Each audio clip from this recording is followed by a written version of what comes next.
To say that it is an excited crowd here in Reliant Stadium is putting it mildly.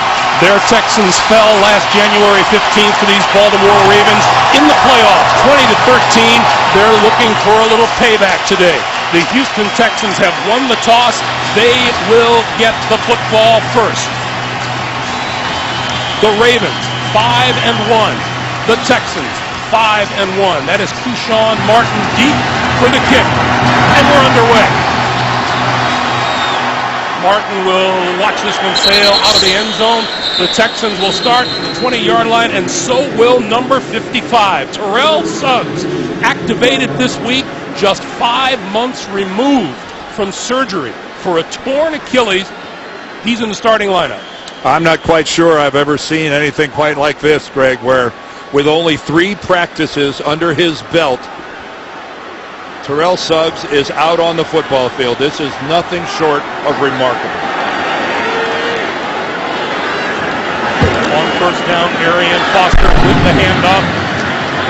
And out to about the 23-yard line where Jameel McClain makes the stop, and a little help from Terrell Suggs. They went right towards him. Well, he's going to take on Owen Daniels, the tight end. He maintains the inside shoulder, which was his responsibility on that play. Fell into the inside. Got in on the play a little bit, but again, the thing you worry about with Suggs is not necessarily just the Achilles that was hurt. You got to worry about everything else. Foster again and again to Suggs' side of the field, across the 25 to about the 26-yard line. You know, you got to worry about hamstrings and all the other. He's not in football shape. Nobody could be after 3 days.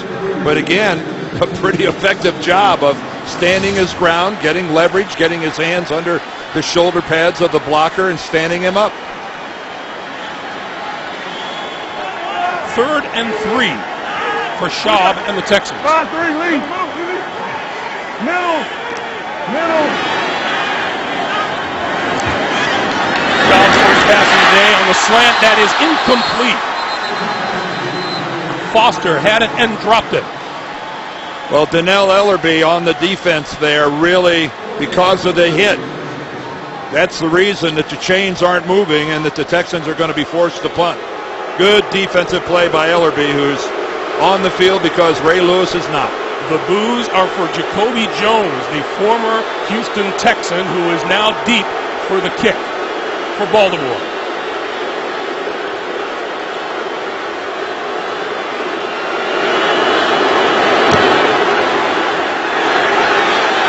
Jones will let it bounce, and it takes a Houston roll and goes out of bounds just short of the 20-yard line.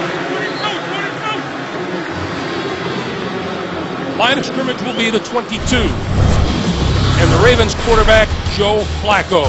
With Baltimore off to a 5-1 start, Flacco using all the weapons at his disposal. 8 touchdown passes against 4 interceptions so far on the year.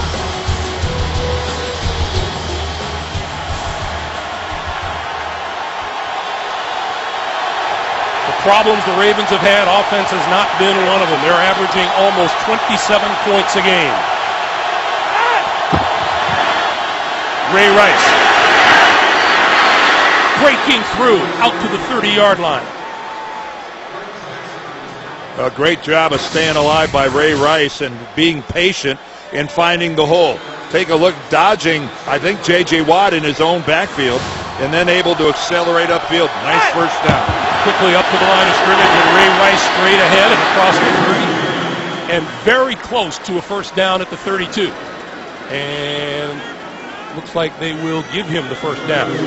And the Ravens going without a huddle, and Joe Flacco telling us that they're going to stick with the no huddle. It's their primary offense now, but that he wants to run it a little faster. They want to get closer to the tempo that the New England Patriots run. John Harbaugh telling us that they're about 3 seconds a play behind the pace that New England operates at, and they'd like to pick it up. From the shotgun, on the slant, complete across the 40 to Torrey Smith. Well, that is a hard route to defend, that slant to the inside. If the throw from the quarterback is in the right place, very difficult to defend. Once again, no huddle. Line of scrimmage, the 45-yard line. And Jonathan Joseph, number 24, down here at the bottom. He's locked up on Torrey Smith. Smith in motion. The give is to Rice. Rice to midfield and more. And out of bounds just inside the Houston 40-yard line. It'll be another Baltimore first down. Well, again, Baltimore being very effective running the football. Ray Rice not challenged. He's untouched to that point. That's his first contact. We may get a fingertip. That's about it. But J.J. Watt gets mostly air as Rice accelerates through a very nice hole. 3 carries for 27 yards for Rice. Flacco to throw. And inside the 35 to about the 33 is the tight end, Ed Dixon. I'm sure Ed Dixon is happy to get involved in the passing game. Came into this game with 7 receptions, while Dennis Pitta, the other tight end, has 25. And this no huddle doing just what it's intended to do. Keep the Houston defense from rotating people, especially up front. 2nd and 5. Yeah, Houston's in their base defense. Flacco got rid of it. Incomplete. Was under pressure. Pass intended for Torrey Smith.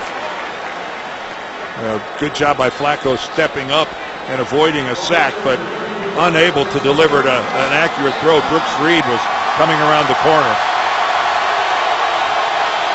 There is J.J. Watt. Disruptive could be his middle name. 3rd and 5.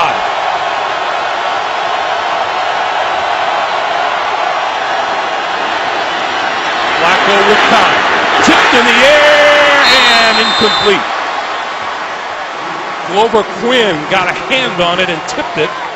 And by the time Manning came down with it, he was a couple yards out of bounds. Again, a good pocket. Joe able to see the passing lane downfield, but what a job of elevation by Glover Quinn. Man, he showed he's got a vertical leap getting up to get a finger on that. Justin Tucker, the rookie out of Texas. 12 out of 13 with a long of 56. We'll try this one from 51. The Ravens were a man short on the blocking group up front. Just got him out there. Tucker is 2 for 2 from 50-plus yards so far, and there's a timeout call. They had to burn it. Their first. A mistake on special teams. They were 10 men instead of 11. 11:01 to play in a fast-paced, scoreless first quarter. Those 2 50-plus yard field goals by Justin Tucker came in their only loss of the season, week 2 at Philadelphia. This is from 51 yards out.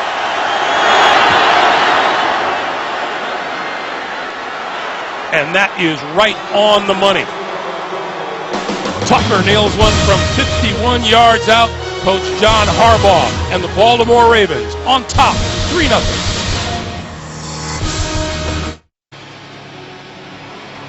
The Baltimore Ravens outscored Houston 17-3 in the first quarter of that playoff game last January. They're off to a 3-0 start thanks to an 8-play, 45-yard drive. Keyshawn Martin is deep and will not return this one. So the Texans will start from their own 20-yard line, and that means Houston quarterback Matt Schaub brings identical numbers to this game as Joe Flacco does. 8 touchdown passes, 4 interceptions. Schaub looking to lead the Texans back from an embarrassing loss to the Green Bay Packers last week. And on this series of downs, Terrell Suggs is on the sideline. Played the first possession, not this one. This is Ben Tate looking for running room. Not much there. No gain on the offensive line. Antoine Caldwell not fully recovered from a concussion. Rookie Ben Jones starts at right guard. And among the backs and the receivers, Arian Foster looking to rebound from a 29-yard rushing effort against the Packers. He has 41 touchdowns in 41 career games. You know, Greg, everybody talked about how the Texans were going to respond after being spanked by Green Bay last week, but it looks right now like the Ravens are responding defensively after getting up 200-plus in consecutive weeks. This is Tate.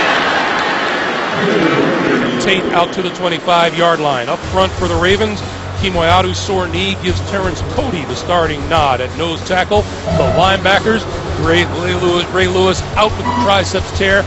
Terrell Suggs was the starting linebacker, and he is now back onto the field. And with the season-ending injury to Ladarius Webb, Jimmy Smith, in his second season out of Colorado, elevated to start at cornerback. There is Suggs. This is a defense without a pure pass rusher other than Suggs. And the quicker he can get back into pass rushing form, the better for this team. Schaub on 3rd and 5. With time, incomplete. Intended for Foster. And Ellerby again comes up with a big play. Remember, he dislodged the ball on the first possession, and that time he's got the coverage on Arian Foster, who was complaining about it. But complaining about it doesn't do anything. Kudos to Donnell Ellerby. A couple good performances on the opening 2 series. Once again, Jacoby Jones gets the boos. And he will make a fair catch at the 24-yard line. 9:25 to play. Terrell Suggs back in uniform. How you doing? 3-0 Baltimore. Greg Gumbel, Dan Deerdorf back at Reliant Stadium in Houston. 9:25 to play in the first quarter. I think they're calling this Battle Red Sunday here at Reliant Stadium. I'd say 98, 99% of the people in this building are wearing red.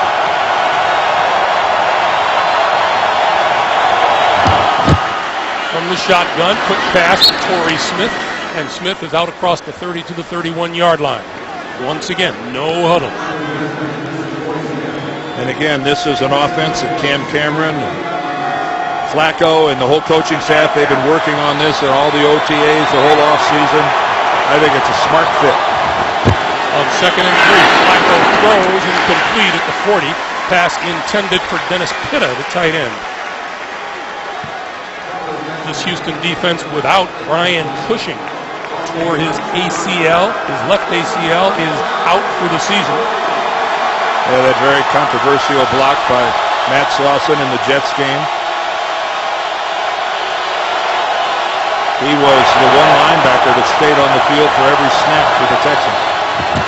Flacco on 3rd and 3 throws, and that's incomplete. Intended for Dixon, broken up by Tim Dobbins.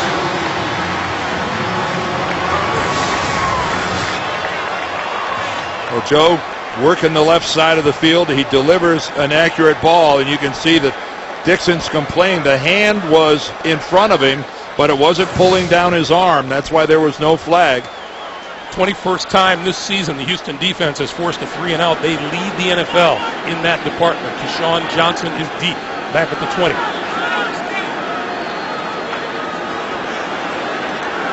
Sam Cook gets this one away just across the 20-yard line. And this one sails out of bounds. When we come back, it will be Matt Schaub and the Houston Texans looking at a 3-0 deficit. Back to Reliant Stadium after this.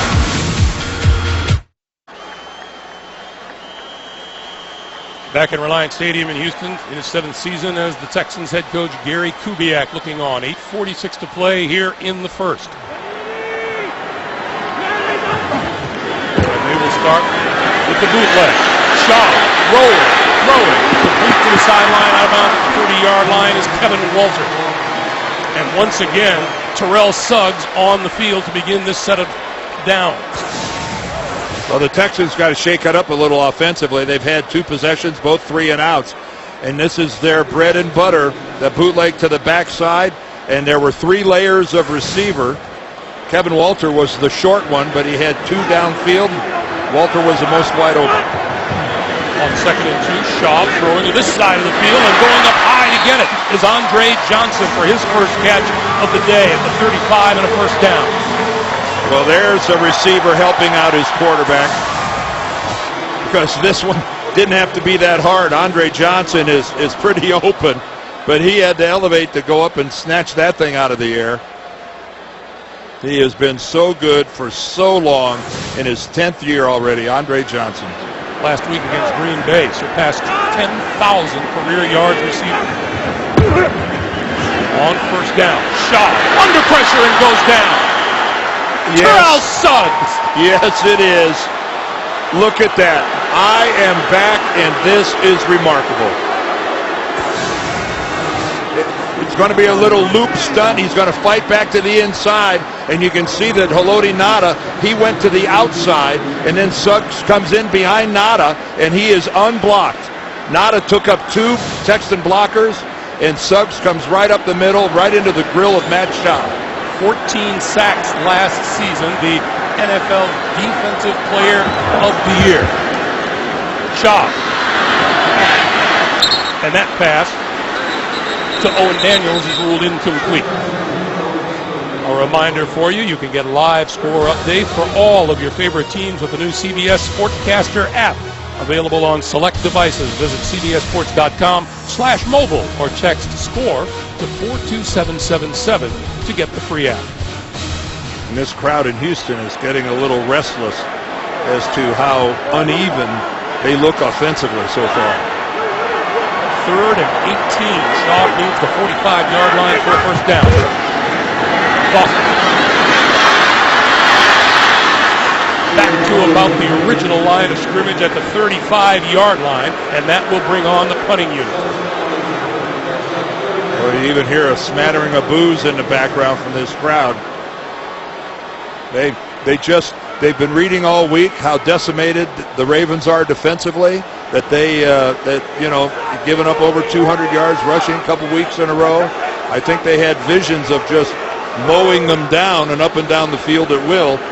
Might have underestimated the heart and some of the professionalism over there on the Ravens' defensive side of the ball. They've managed just 25 total yards so far today. This is Jacoby Jones. Going to let it bounce inside the 10 and trying to save it at the goal line. The Houston Texans appear they did at the 3. Alan Ball, number 22, making the special teams play. And the Ravens will start in a hole when we come back. Alan Ball is the player on your left. Watch him get down there and throw the football basically back under his feet and setting up outstanding field position for the Texans defense. First man through is Vontae Leach, the ex-Houston Texan, and he is out to about the 9-yard line. Now there's a game changer because Leach doesn't carry the ball very often. That's just his 3rd carry of the season and the 18th carry of his entire career. Spent 4 seasons with the Houston Texans here. You won't spend a lot of time defending Leach against the run. You certainly have to account for him in the passing game. Bernard Pierce is lined up behind Leach in the backfield on 2nd and 4. Flacco running out of time, gets hit, lost the football, recovered by the Ravens. Ball went right to Matt Burke. That ball just one hop right to Matt Burke, the center. One of the great names in linebacking making the play, Dan. And you see Merciless, which is, we've been waiting all day to say this kid's name. The rookie, their 1st-round draft pick. Whitney Merciless knocks the ball loose, and fortunately for the Ravens, right to their Pro Bowl center. 3rd and 6.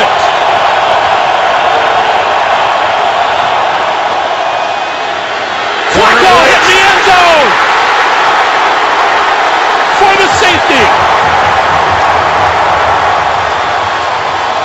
Number 98, Connor Barwin. Well, Wade Phillips, the defensive coordinator for the Texans, that time brings everything off of both corners.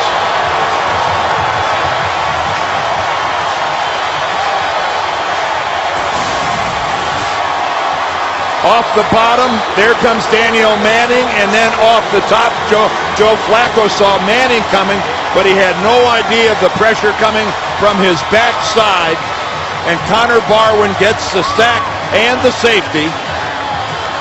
Barwin's first sack of the season.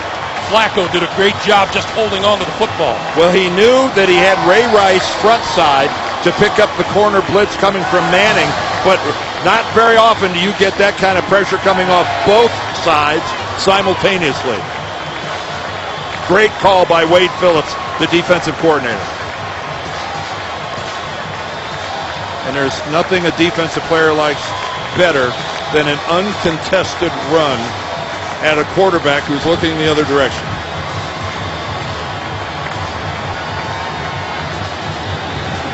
And kudos to that safety go to Alan Ball, the backup corner, for making the play on the punt.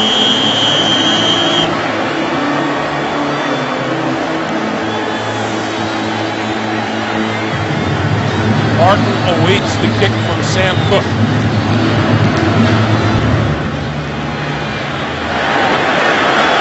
Fielded at the 15-yard line. Puts it back to the near side. And out of bounds at about the 32. Suggs will stay on the sideline, but he has already had himself a busy afternoon. Well, just being here is quite an accomplishment. These are his first couple of snaps of the game. He got back there, applied a little pressure to the quarterback. This is more than pressure. That's a sack that he gets that time on Matt Schaub. And for a football team, after losing Ladarius Webb and Ray Lewis, that was in such need of an uplifting occurrence, Terrell Suggs being on the football is providing that on the field. First down, Foster. Out to the 40-yard line, our first NFL Today update. JB and Coach Bill Cowher. Green Bay on the board, Coach. Yeah, they hooked up 3 times last Sunday night. Here, Jordy Nelson again from Aaron Rodgers, 3 yards out, 7-3, Green Bay. That capped a 5-play, 80-yard drive by the Packers. Back to Greg and Dan. All right, guys, those Green Bay Packers coming off a 42-24 win over these Houston Texans, handing them their first loss of the season. Foster again, right side, turning the corner.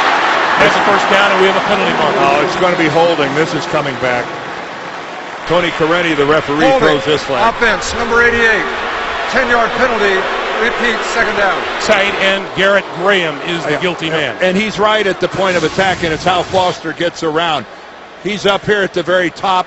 When Foster makes the cut, there's the block right there as he grabs Paul Kruger. And, you know, that was Kruger's contain, and he would have had it if he wasn't being held and restricted by Garrett Graham. Backs the Texans up to their own 30-yard line where it'll be 2nd and 13.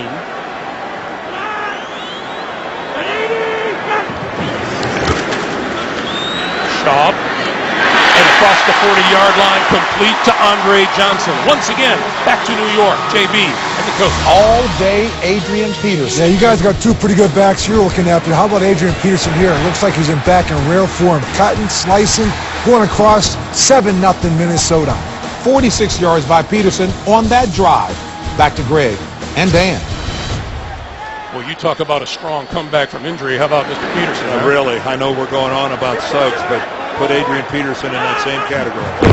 On 3rd and short yardage. This is James Casey for the first down. Well, there's a little misdirection, and there's another tendency buster as Casey gets his first carry of the year.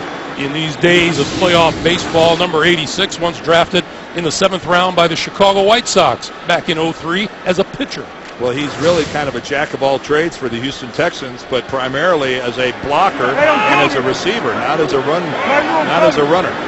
Terrell Suggs back on the field for Baltimore, first down.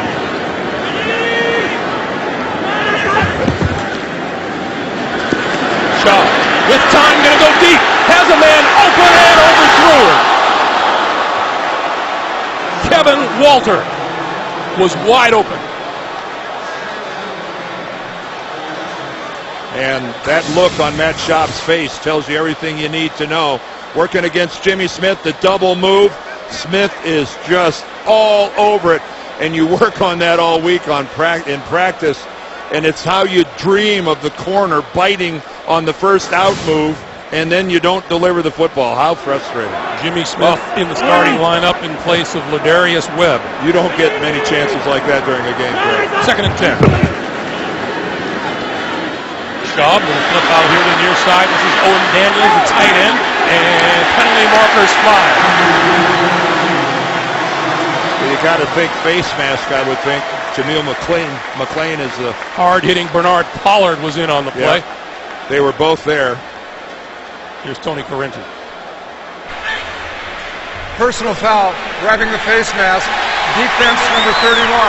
This 15-yard penalty will be added to the end of the run. Bernard Automatic Pollard, first who down. spent 2 seasons here in Houston himself, and there it is. Yep. I originally said McLean, take it back. It was Bernard Pollard. And that is, he released it, but the damage had already been done. He had it firmly enough. He pulled his head down. He turned his head. That's going to bring the flag. Texans have moved now to the Baltimore 36. 2 minutes to play in the first quarter. Foster. Hole on the left side. How 31. How close was that? You can see Arian Foster gets up and slaps his hands together. He knows he was so close to breaking it. Like Terrell Suggs making that play. Yeah, let's take a guess who's going to actually get Arian Foster on the ground. Yes, it's number 55. It's Terrell Suggs. It wasn't the cleanest of tackles, but it was effective. It got him down. Again, folks, coming back, surgery on what, May the 8th, and on the field still in October. Nobody saw this coming except maybe Terrell Suggs. Schaub. Under pressure from Suggs behind. Got it away to the 25-yard line is Andre Johnson for a first down. And Suggs almost had his second sack as he's chasing Matt Schaub. Suggs is on the right side of your screen. Here he comes, and Schaub just sees him coming and just gets out of there. Moves to his right long enough to buy a little time. And Suggs just shed Dwayne Brown, number 76, the left tackle, who really is the Texans' best offensive lineman. And shed him not for the first time today. No, he just cast him aside. On first down now. Down the middle, touchdown, Kevin Walter.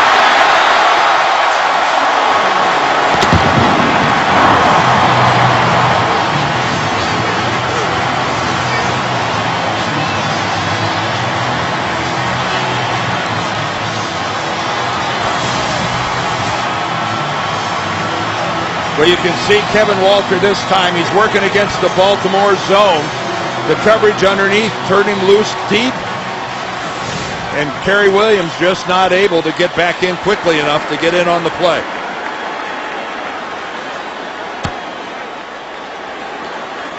Shane Graham, 20 for 20 in extra points this season.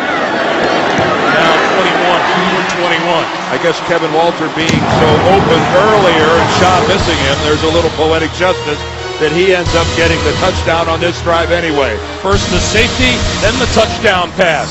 And Houston on top. Here's Kevin Walter lined up right here in the slot. Take a look at it when he releases. Bernard Pollard is right across from him. And Bernard Pollard, he's playing zone and he lets him go. But for some reason, I don't think that it was zone. Kerry Williams fell off his coverage on the outside receiver and tried to get back in on it. But that couldn't have been his responsibility. Looked to me like Pollard was in man coverage but didn't realize it. And he was playing zone. And it resulted in a Houston touchdown. Jacoby Jones, who returned one 108 yards for a touchdown last time out, comes out of the end zone, has running room on the far side. Still on his feet and finally out of bounds at about the 40 or 42-yard line.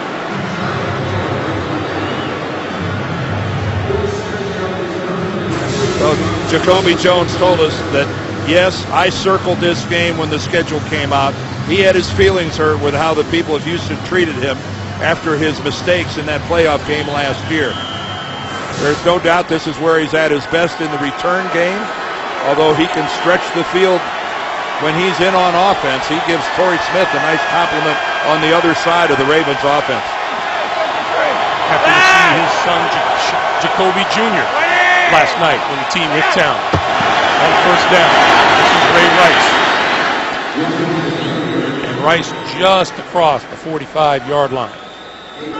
Well, this town just didn't, they didn't forgive and forget with the muff punt and the fumble in the game in Baltimore last January. And you can see they still haven't forgotten the way they boo him every time he goes back there to return a kick.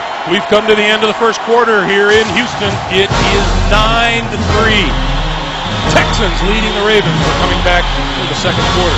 More here on CBS. Home of Super Bowl 47.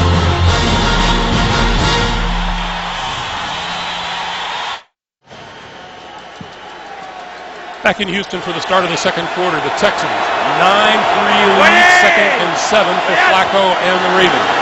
And Flacco to throw, far side of the field, intercepted, picked off on the far side by Jonathan Joseph to the end zone for the touchdown.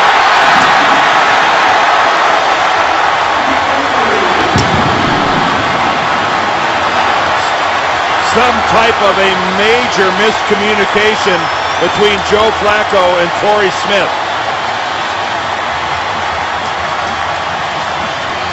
And the ball looked kind of funny leaving. I'm not sure if it was touched or tipped. Did J.J. Watt possibly get a hand on it? Here's Watt right here.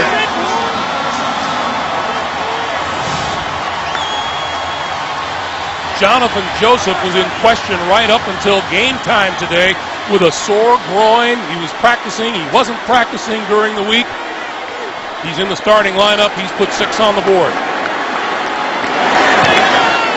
Shane Graham adds the extra point.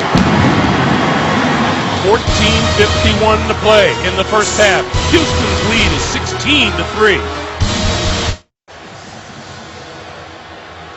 Earlier I called J.J. Watt disruptive, and that's putting it mildly, as Houston has scored 14 points in the last 39 seconds. 9 passes defense, 4 of them resulting in interceptions. And Jacoby Jones will let this one roll through the end zone. Let's go back to that play. Well, this explains why the ball ended up on the inside. Watch Watt there on your left, number 99. He goes up. He alters it enough where it comes to the inside when Torrey Smith was running an out pattern to the outside, and Jonathan Joseph saw it. Here it is. There's the hand, the white glove right there. It just flicks his thumb, alters the trajectory enough. It takes enough off of it that Jonathan Joseph sees it, is able to react to it. And J.J. Watt continues to have the best year that a defensive player is having in the entire league to this point. Wade Phillips said he never had a rookie who improved as much at the end of a year as J.J. Watt did last season. Here's Ray Rice, and Rice pulls his way out to about the 24-yard line. It'll be 2nd and 6. I mean, it's one thing to lead the league in sacks, but to actually have all those blocked passes, but have 4 of them result in somebody on your team intercepting it. And you know, in talking to him, Dan, don't you think this is a guy who's just having too much fun? Well, his attitude is infectious. Everyone on the Texans will tell you they feed off it. Rice again. Nowhere to go. Stacked up at the 25.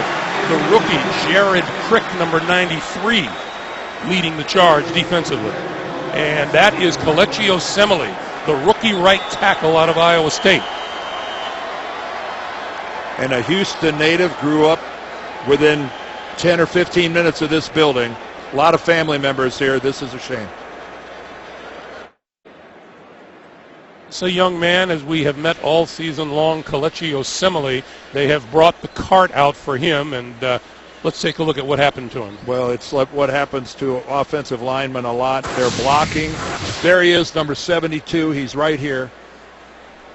And watch, he's making his block, and from behind, the entire pile, Ray Rice and blockers just collapse his leg underneath him. He can't get out from under it. He's being held up.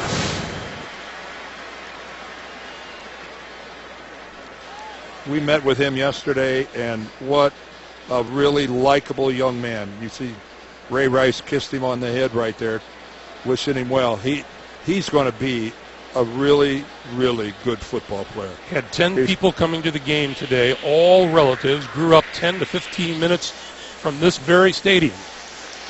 And right now, I know it's a great story that Terrell Suggs is back, but we're watching starter after starter get hurt and knocked out of the lineup for these Baltimore Ravens.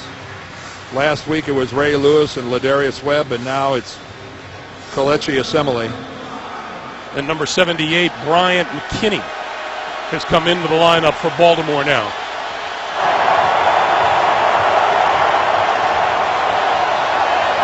And McKinney looks to be at left tackle, and Michael Orr has moved over to Osemele's spot on the right side. Yeah, well, Michael Orr can play both. He has played both, but McKinney's always been a left tackle. On 3rd and 5, Flacco running out of time, throws this way incomplete. Intended for Anquan Bolden. Pretty tight coverage that time by Bryce McCain.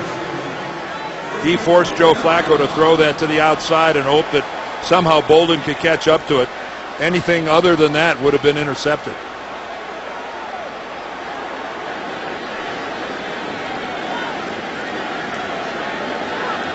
Sean Johnson is deep for the kick.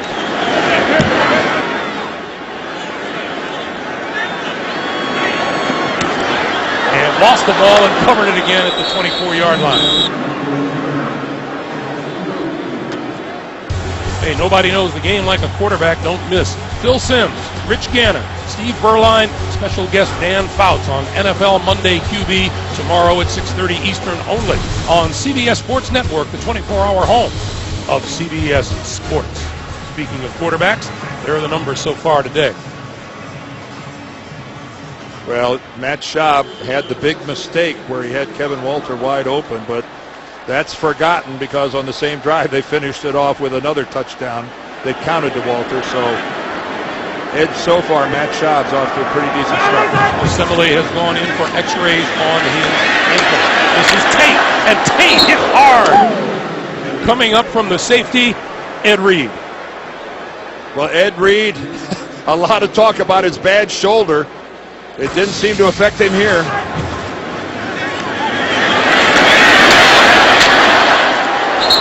That is how a safety supports the run.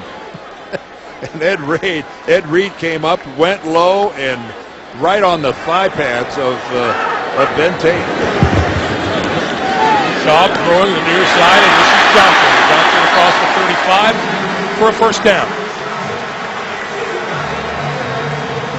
I don't think Andre Johnson scares secondaries quite as much as he did when he was younger.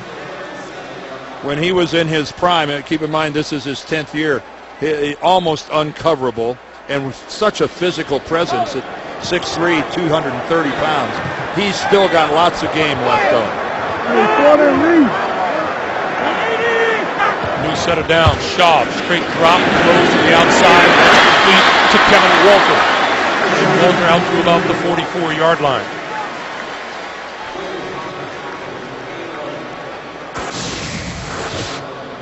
Kevin Walter, he split all the way to the top of the screen. Nothing fancy there, but you take advantage of a cushion like that being given to him by Kerry Williams.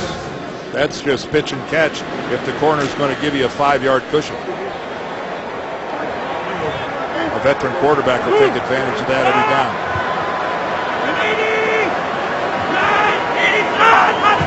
On 2nd and 3, it's going to be Foster. Through on the left side, we have a penalty marker down in the backfield. And this is thrown by the umpire. Usually not good news for an offensive lineman. Holding, offense, number 86, 10-yard penalty, repeat second down. That would be James Casey.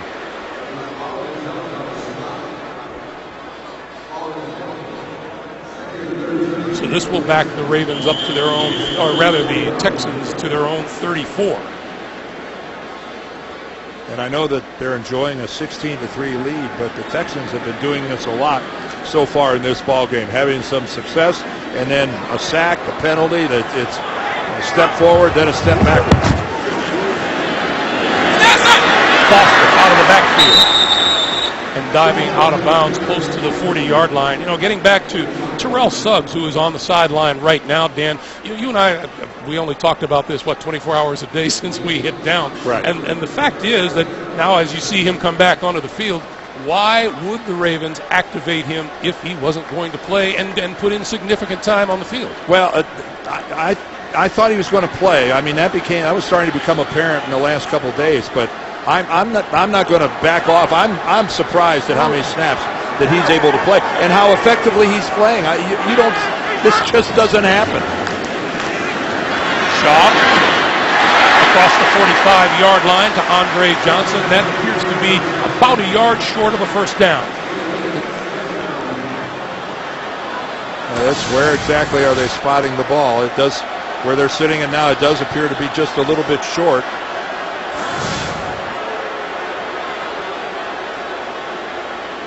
Crowd doesn't like the spot. Not big fans of the spot, right? Although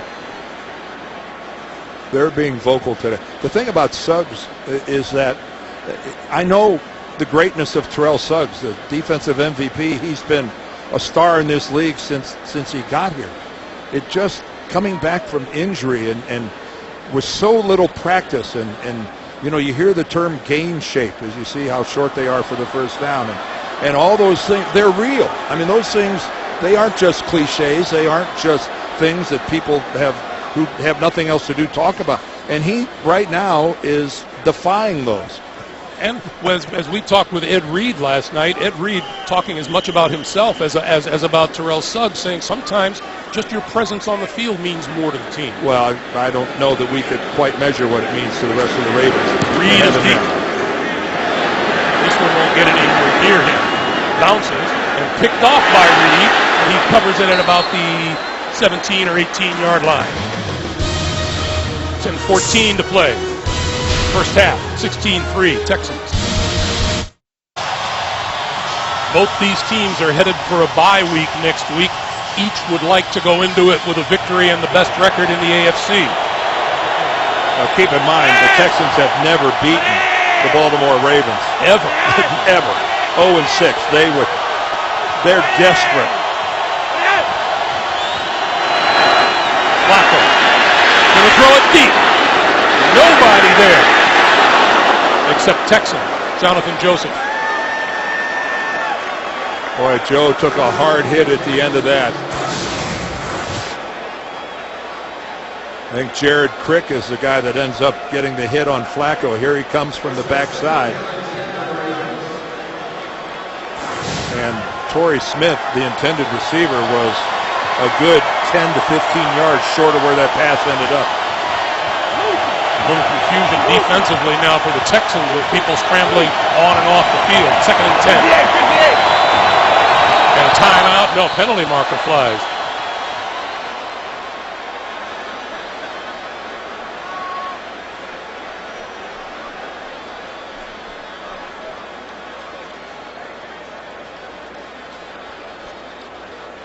Tony Correnti getting the explanation. There is no foul for 12 players in the defensive huddle as Houston had called timeout. Timeout, Houston. So Houston uses a timeout, escapes the penalty. We take a break. The Baltimore Ravens have managed just 12 yards in their last 12 offensive plays. Flacco, quick pass outside, overthrows Torrey Smith. Boy, just a simple little hitch. That's as easy as it comes, and that pass just got completely away from Joe Flacco. Cam Cameron, the offensive coordinator for the Ravens. The only offensive coordinator in Baltimore that Joe Flacco has known. 3rd and 10.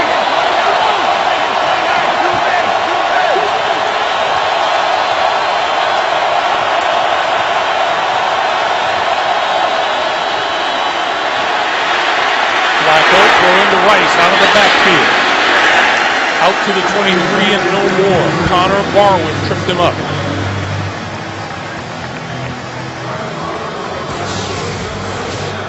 Joe Flacco, he's got plenty of time, and his arm, he delivers that football to Ray Rice, even with Merciless having his hand on his bicep as he releases it. Luckily, it was a very short pass to Ray Rice, and it got there. Once again, Sam Cook will kick it away.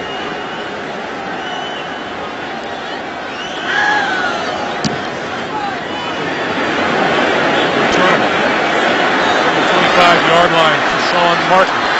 We have penalty markers down as he returns to the 27. Let's check the flags. During the kick, personal foul, grabbing the face mask, receiving team number 88.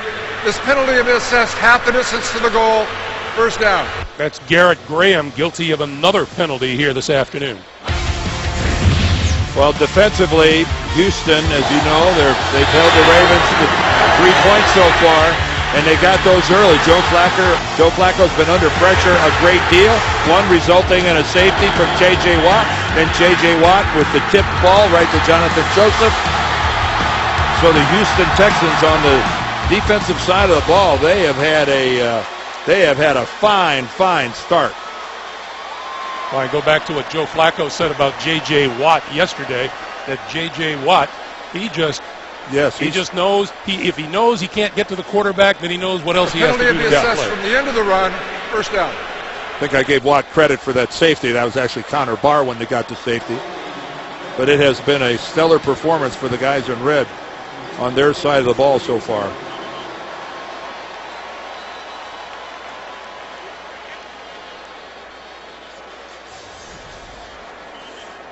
The line of scrimmage, the 42-yard line.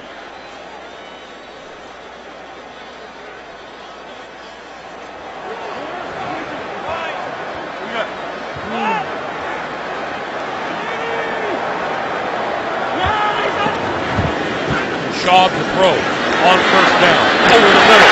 Got Andre Johnson complete for a first down. We go back to New York.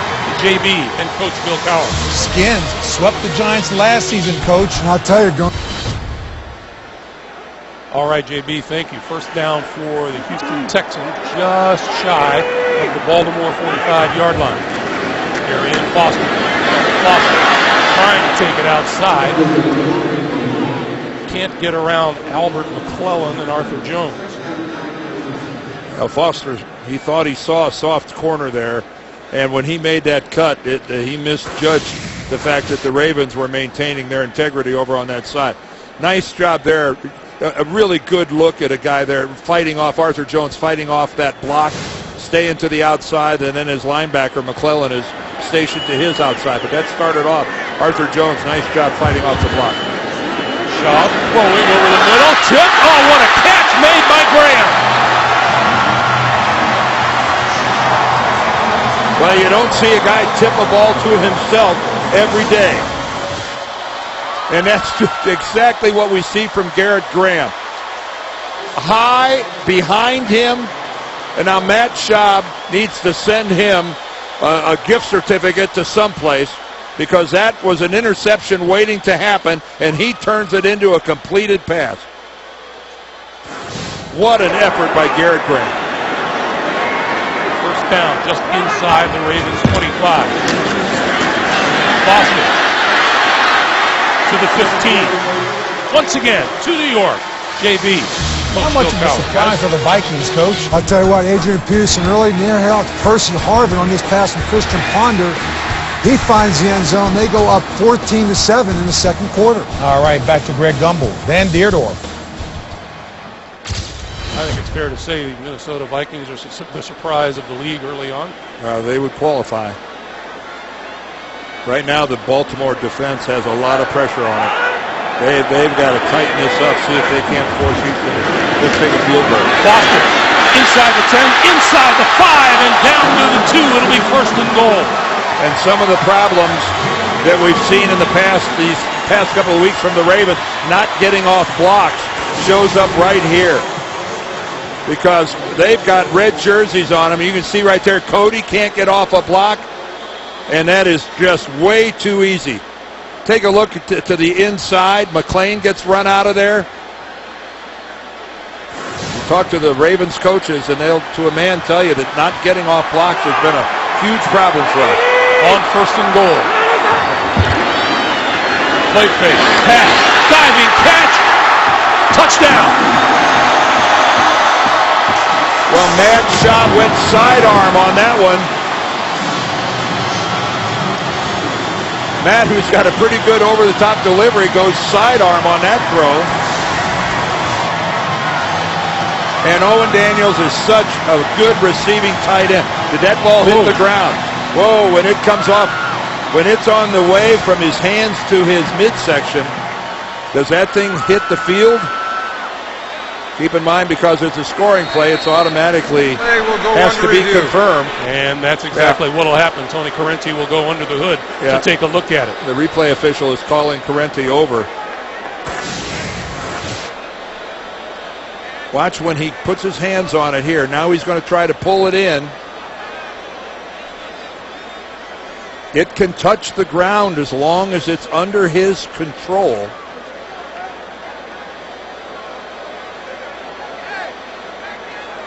I mean, he makes a good, he's got control of it there. He's pulling it in. And then it looks like he rolls his hand under the football.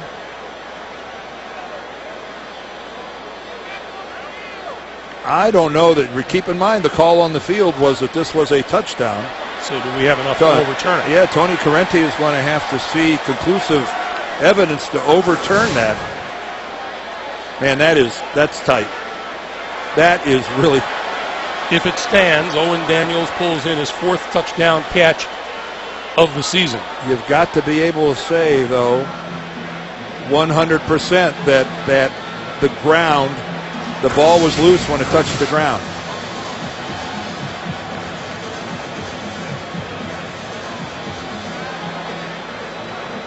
It did look like the ball separated from his hand as he was pulling it back to his body.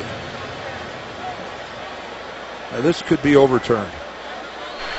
After reviewing the play, the ruling on the field stands as a touchdown. That could have gone either way. I mean, that was really, really close. And again, if that would have been ruled an incompletion on the field, I'm not sure that Corrente could have overturned that either. It was, and John Harbaugh is going, man, nothing is going our way today. Matt Schaub, his 10th straight completion, is a touchdown pass to Owen Daniels. And it was a heck of an effort by Daniels. Laying out like that was a superior catch by the Texans tight end. Shane Graham's extra point.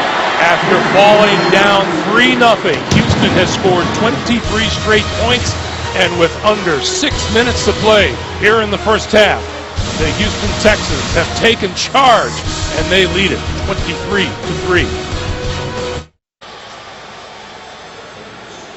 Houston has been hot.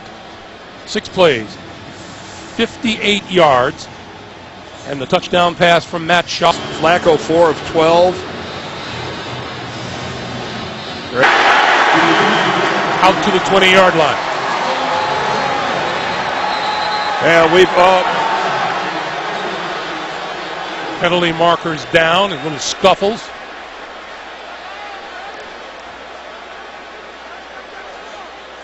Christian Thompson was the one Raven involved.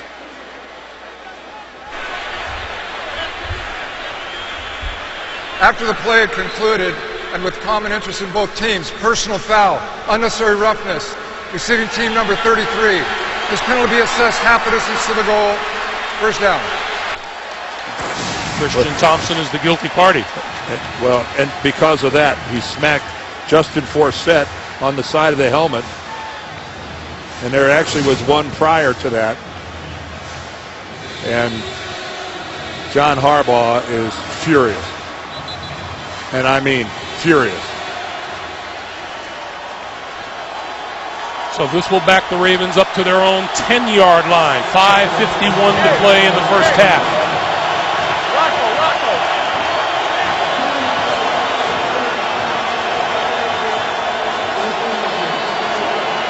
Nothing consistent on offense yet for these Ravens.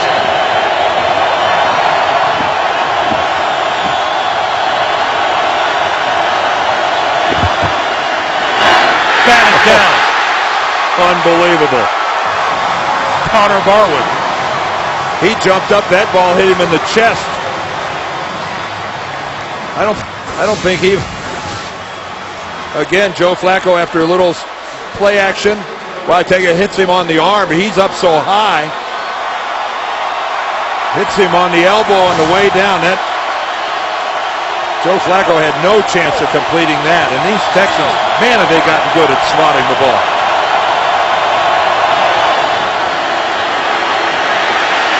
Flacco throws incomplete. Coming across the field was number 84, Ed Dixon. It'll be 3rd and 10. The X-rays taken from Kelechi Osemele's ankle are negative, we are told, so that's good news. Well, that is good news. When you first saw that and you saw him on the cart, you were concerned that it might be broken, but You hope he gets back in a hurry.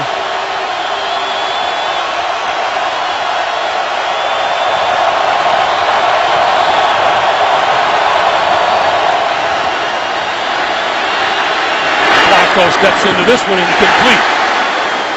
And there are just no Ravens receivers getting separation. For the fourth time today, Baltimore goes 3 and out, and this Houston defense leading the league in that department, 24 of them now this season. Well, Anquan Bolden is the intended receiver. Bryce McCain grabbing him, and he grabs him again right here. But again, the officials are letting a lot of contact get away. But amazing, Joe Flacco is 4 for 15 so far in this game. Line drive kick. Martin brought down at his own 45-yard line by Corey Graham. 8 tonight on CBS. Take off to Bangladesh on the adventure of a lifetime. All new Amazing Race tonight, only CBS.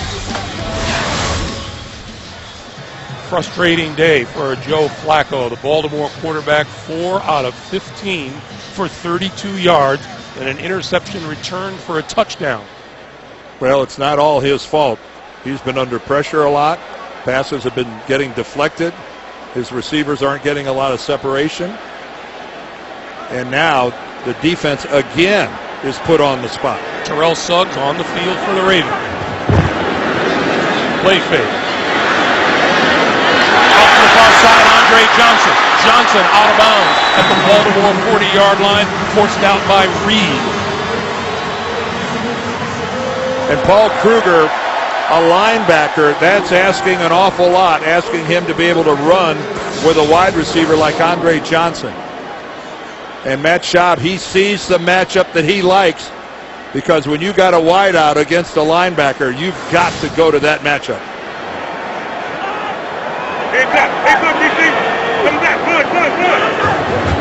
On first down, this is Tate to the left side and running room off the left side inside the 35-yard line to about the 33.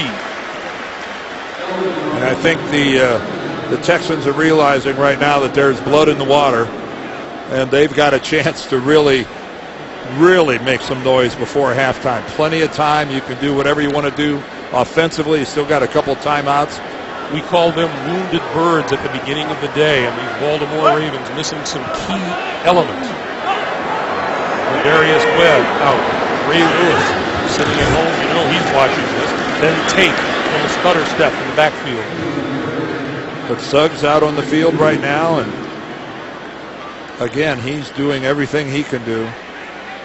But I think an emotional lift will only carry a team so far. And with the bye week coming up, you know that if you're a Ravens fan, what you want more than anything is, yeah, you'd like to get this win, but you want Terrell Suggs to come out of this game healthy, and then looking at the next couple weeks where he can really get some good solid work on the practice field and take a big step forward. 3rd and 1. Shaw going to throw for it. That's complete to Daniels, and Daniels out of bounds. First down, Houston, inside the 25. Well, we talked about the Ravens receivers not getting separation and getting open. That's not the problem. After the play action fake, look how open the receivers are for the Texans. And Owen Daniels has got a lot of separation. Here's what Haloti Ngata is facing to the inside. A good solid double team, and that's what happens when you're a Pro Bowl and an all-pro defensive lineman. 12 straight completions for Shaw, looking for number 13. Batted down. You want to guess who might have done that? 55. Terrell Suggs going, I know what's going on. You guys aren't the only ones that can defense a pass by knocking it down. He almost, he got both hands on that thing. He got it. That went right through him, and personality plus with Terrell Suggs. Man, this has to feel good to him being out on the field after being a spectator for part of this season. On 2nd and 10, Foster close to the 20-yard line, brought down by Donnell Ellerby. And let's remember, Ed Reed is out there working through an injury too. We talked about him and the labrum injury, but asked him what he's doing about it. He goes, acupuncture, stim, ice every week. Has his trainer and his doctors, even a doctor come up from Florida to help him. He's got everybody involved, and he's right. There are just some injuries that you play through. They might hinder your performance to a certain degree, but they're not enough to keep you off the field. 3rd and 7. Schaub over the middle. That's complete to the 15-yard line to Daniels. And what a nice day Owen Daniels is having. He's about a yard short of a first down. Right now, Schaub's looking to the sidelines, trying to figure out what Gary Kubiak wants to do. And again, a sidearm delivery from Schaub. Ellerby's got good coverage and made a good tackle. Well, they'll have the 2-minute warning to think about it. 2 minutes to play here in the first half. All Houston, 23-3. 2 minutes remaining here in the first half. Each team with 2 timeouts, and Shane Graham to attempt a field goal from 33 yards out. Author of 11 in a row, looking to put 3 more points on the board for the Texans. And he does. I think Gary Kubiak's decision there to kick a field goal based on he didn't want to give the Ravens anything to feel good about, which they would have if they'd have made a stop on that 4th and a yard, and plus he gives himself a 3-touchdown lead. A reminder, coming up, the Verizon Halftime Report. Join JB, Dan, Shannon, Boomer, and Coach Bill Cowher for all the latest NFL scores and highlights coming up on the Verizon Halftime Report. Speaking of emotional leaders, there's one that the Texans are without for the rest of this season, Brian Cushing. And Brian he's just gotten better every year he's been in the league. He's the lone linebacker. He stays on the field in their nickel package. He stays out on the field in their dime package. And, last year after the injuries that they had to deal with, to Schaub, to Mario Williams along the line, Andre Johnson missing so much playing time with a hamstring. This was really a tough one, and to a really good guy. Jacoby Jones.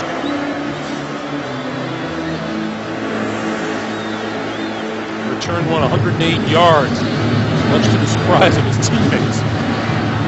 Didn't expect him to bring it out, but on the run, he's at the goal line. Breaks it to the outside. 30, 35. Terrific return by Jacoby Jones out across the 40-yard line. Well, it's been a tough outing for Joe Flacco. He's had a combination of things happening. Overthrow there, miscommunication there, a pick six because the ball was deflected by J.J. Watt. Jonathan Joseph gets a touchdown out of it. But the raw numbers are unattractive, to say the least. 4 of 15. Not at all typical of a guy who came into this game completing 62% of his passes. They haven't converted a 3rd down yet. Baltimore just 12 total yards here in the second quarter. Flacco throwing, and that one is complete across midfield to Dennis Pitta. And even a successful drive that results in a field goal, that is at least something to feel good about on your way into the locker room. Another quick pass to the outside, and that's complete again to Pitta. And that's enough for a first down inside the Houston 45.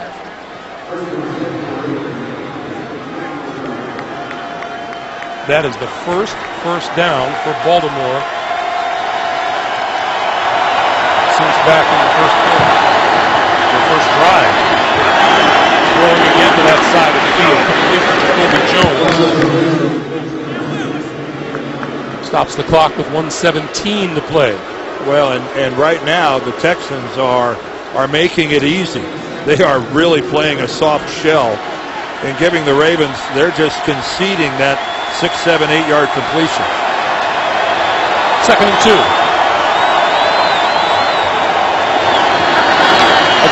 Batted side again. of the field and batted again. This time Glover Quinn. Well, Flacco's had a lot of people in his face today. Well, that's the third time that Flacco's had a pass deflected. Quinn gets that one. Barwin got one. Watt got one.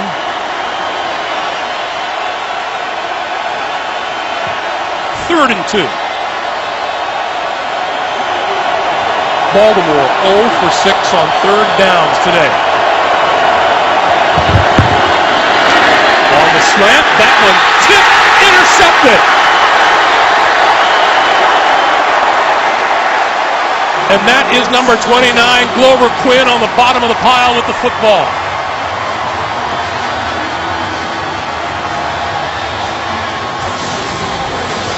Let's watch inside who gets a hand on this ball.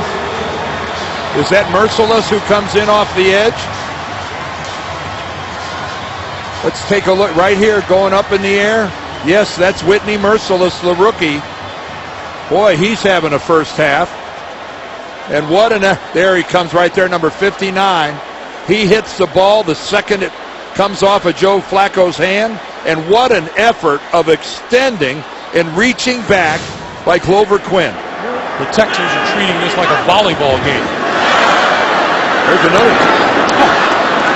Batted down right out of Schaub's hands by Kruger. Well, that's about the best thing that could have happened to the Texans on that play. The snap seemed to surprise Schaub. Chris Myers puts it back to him, but it just deflected off of Schaub's hands, and then he sidearms it right into Kruger's forearm. Dan, this is week 7. I'm not sure we've seen this many deflected passes all season. 2nd and 10. I might agree with you. You're right. You think about that? Get back to me. I think, yeah. Well, I'm trying to think. That's incomplete to the near side, intended for Martin. That ball wasn't anywhere near Keyshawn Martin. No, I guess because J.J. Watt has gotten so much attention with the 8 that he had coming into this game, and he's padded that total. Defensive lineman, if you can't get near the quarterback, get off your feet. If you're not taking the quarterback off his feet, get off your feet and get up in the air.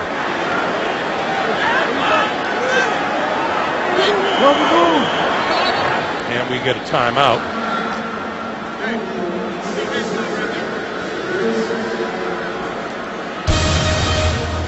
Once again, coming up, Verizon halftime report. JB, Dan, Shannon, Boomer, and the coach will have scores and highlights on the Verizon halftime report. Dan, I was asking you yesterday, is it not an offensive lineman's dream to have a defensive lineman jumping in the air with his hands extended? Well, he's not going to beat you to the quarterback if he's jumping in the air. And plus, he's vulnerable, it's right? a chance for you to take a real shot at him. You can. Back in the day, if a defensive lineman was going to elevate, he was going to pay a price for it. You were going to hit him in the midsection. You were going to take his legs out from under him. You were not going to let him just leap to his heart's content and try to swat the ball away from your quarterback. Has not dissuaded one J.J. Watt as yet this year. 3rd and 10. Schaub, wide open. Coming across the field is Daniels, and Daniels out of bounds, short of midfield. Matt Schaub, Gary Kubiak, and this Texans offense are the king of the crossing patterns. And here comes Owen Daniels all the way across the formation, gets completely lost in the Ravens' defensive backfield. I mean, this is pretty much of a staple of this Houston offense, and the Ravens appear to get taken completely by surprise with it that time. But crossing patterns, they run these things all game long. 52 seconds to play. Penalty marker flies, the pass over the middle inside the 35-yard line, complete to Daniels again. I think Suggs was offsides. He got a head start.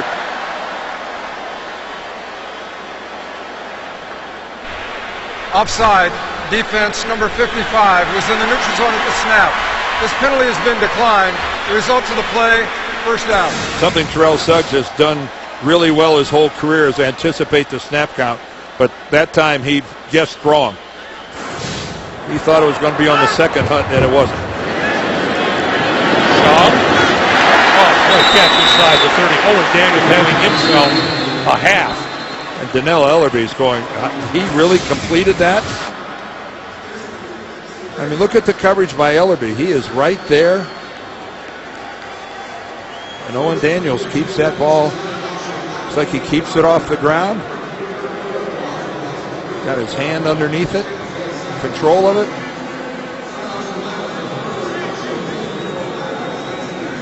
Control there, hand underneath the football. I'll tell you, Matt Schaub has been getting a lot of help from his receivers today.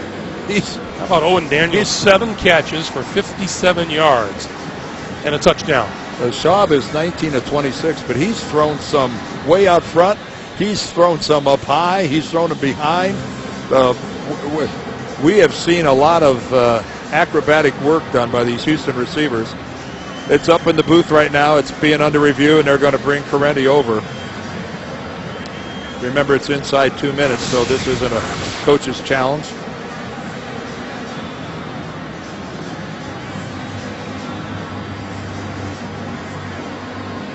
I mean, that looks to me to fulfill every requirement of a catch. He's got his hand under it. He's got control. I think that's just a heck of a catch by Owen Daniels. We were talking with Owen Daniels yesterday of his thoughts on Matt Schaub. He says he doesn't get the publicity that a lot of the other big-name quarterbacks get, but he puts him right up there with all of those other Super Bowl winning quarterbacks. Keep in mind, Owen Daniels, a Wisconsin product, he was a quarterback and possesses a pretty good arm, and then got converted to tight end by Barry Alvarez and the staff at Wisconsin after his sophomore year. Speaking of Wisconsin, J.J. Watt had a little interest in the Wisconsin Badgers yesterday. Yeah, they got his brother's the starting fullback for the Badgers. I think they. After reviewing the play, ruling on the field will stand as a completed pass. It will be Houston's ball, second down, and their timeout will count. That's their second charge timeout. The Watt brothers, his brothers, one brother is the youngest brother is a high schooler. Won a playoff game on Friday. And then the second brother yesterday at Wisconsin. And then JJ at work here today. Nice of them to stagger them out. Friday, Saturday, Sunday. Busy parents. 2nd and 4. Schaub going to go deep, but his receiver didn't. Kevin Walter read something differently. He read the coverage one way and ran an out pattern, while Matt Schaub thought that Walter was going to go deep.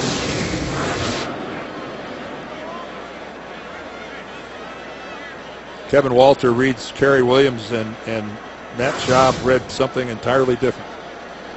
3rd and 4. 33 seconds to play. Shane Graham. Hungry for 3 more if they don't convert. Schaub hit as he threw. Late flag from the secondary.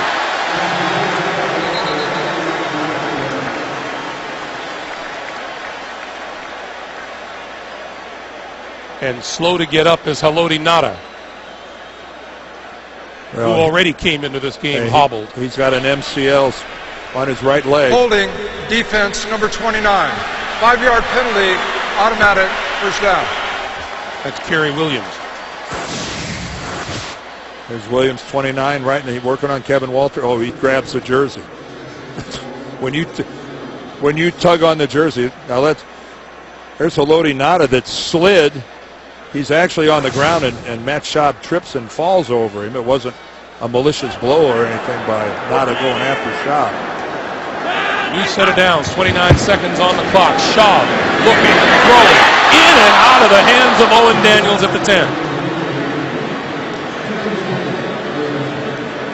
Normally extremely sure-handed Owen Daniels. And again, Matt Schaub's receivers are getting separation. And that was actually one of the best throws Schaub has had all day, right on the hands. That's a rarity. Daniels has caught a couple that he shouldn't have caught and let that one go. That was right in his breadbasket. 2nd and 10. 25 seconds for the half.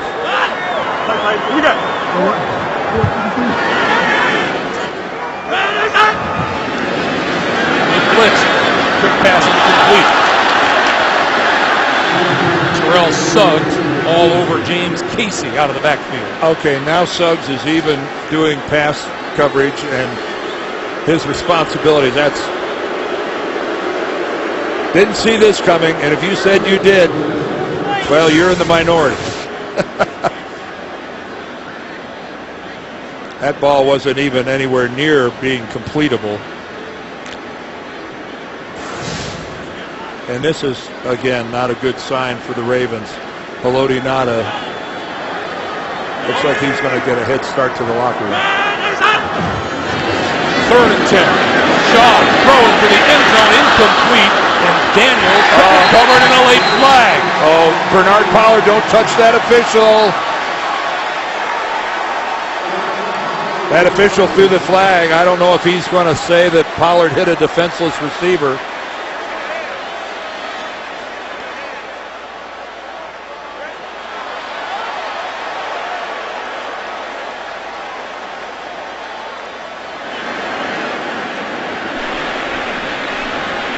Personal foul, contact to the helmet of a defenseless player, defense number 31. This penalty be assessed half the distance to the goal, automatic first down. Oh, Bernard Pollard better watch it. Oh, he's screaming at that official.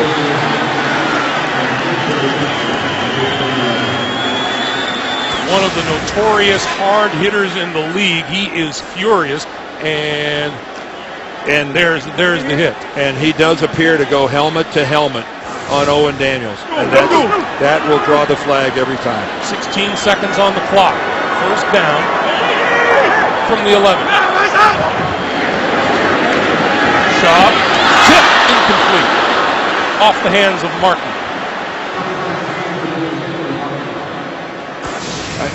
Bernard Pollard is not trying to cause any damage. You know, at that angle, it almost looks like his helmet missed him. It almost looked like it went over the top. Let's look at, from that angle, it looks like it. You could see, Owen Daniels' head snap over. Even if you don't hit him with your helmet, if you hit him in the head, it's a penalty. Whether it's your shoulder pad, your forearm, if you hit him in the head, it's a penalty. Schaub on 2nd down, over the middle. And that is incomplete near the 5-yard line, intended for Foster. 6 seconds on the clock. Do they try another play? They do have a timeout remaining. No, here comes the field goal. No, you don't. You can't run a play in 6 seconds.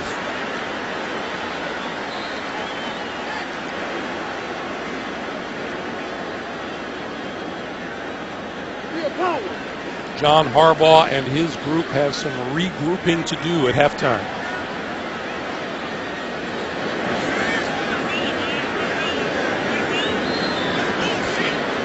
Shane Graham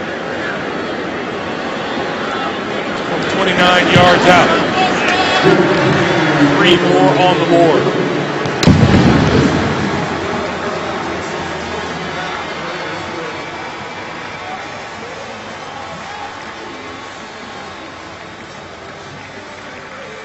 So Houston extends its lead to 29-3.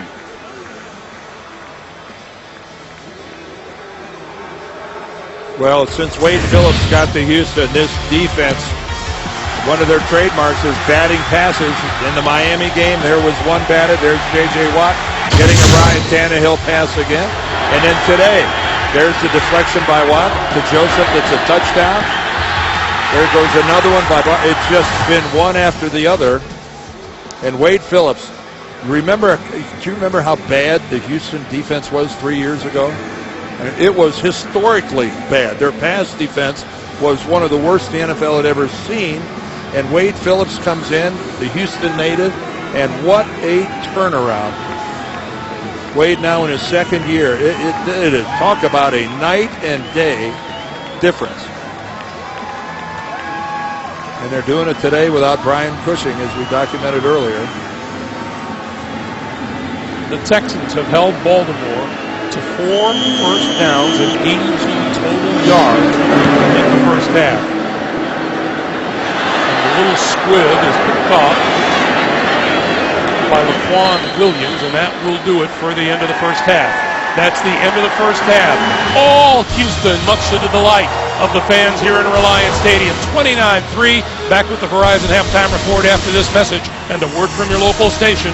You're watching the NFL on CBS, the home of Super Bowl 47. Much anticipated matchup. It has been all Houston as we get set for the start of the third quarter. 29-3 in favor of the Texans. Time now for the Droid Razor M play presented by Motorola, Dan. Well, the teamwork involved there. First, it starts with the deflected pass. Then Jonathan Joseph is in the right place at the right time after J.J. Watt hits that thing. And again, that started what has been a tidal wave coming at the Baltimore Ravens. Greg Gumbel along with Dan Deerdorf, and you wonder if all of the momentum has been affected by the injuries on the Baltimore side, or you do have to give credit where credit is due to this Houston Texans team. Well, I think it's some of both. I think we got to give a lot of credit to Houston. They're playing hard. This game means a great deal to them. We mentioned that they've never beaten the Ravens. They're 0-6, and that weighs heavily on them. And this is a very beat-up Baltimore plus.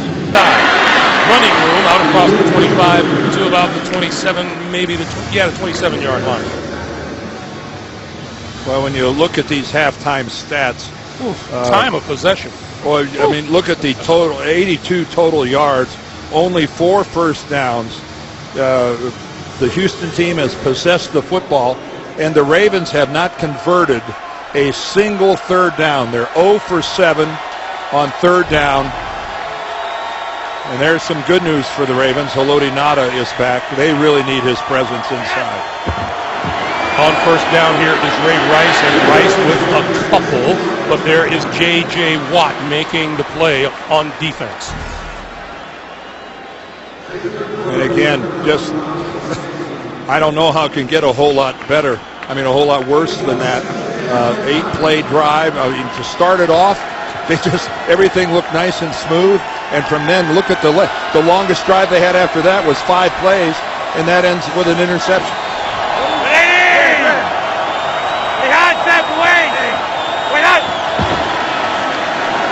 Flacco to throw this side of the field, and that is high and well covered on the play was Torrey Smith by Jonathan Joseph. Well, Jonathan Joseph is all over Torrey Smith, and I'm not just talking about that play. It's been pretty much the case for the entire ball game to this point as we begin the second half. Torrey Smith and all of the Ravens receivers have had a very difficult time gaining any separation for Joe Flacco. He hasn't been looking at a target-rich environment. Flacco out here to Rice, and Rice breaks the tackle and out to the 35, but that'll be well short of a first down.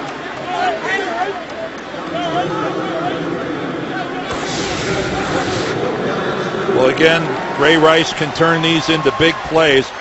Right off the bat, he breaks the tackle of Brady James, and then he goes right over Jonathan Joseph, but Joseph gets the job done. He paid a price for it, but he got it done. Sam Cook to kick, Keyshawn Martin deep. And guess what? A 3-and-out.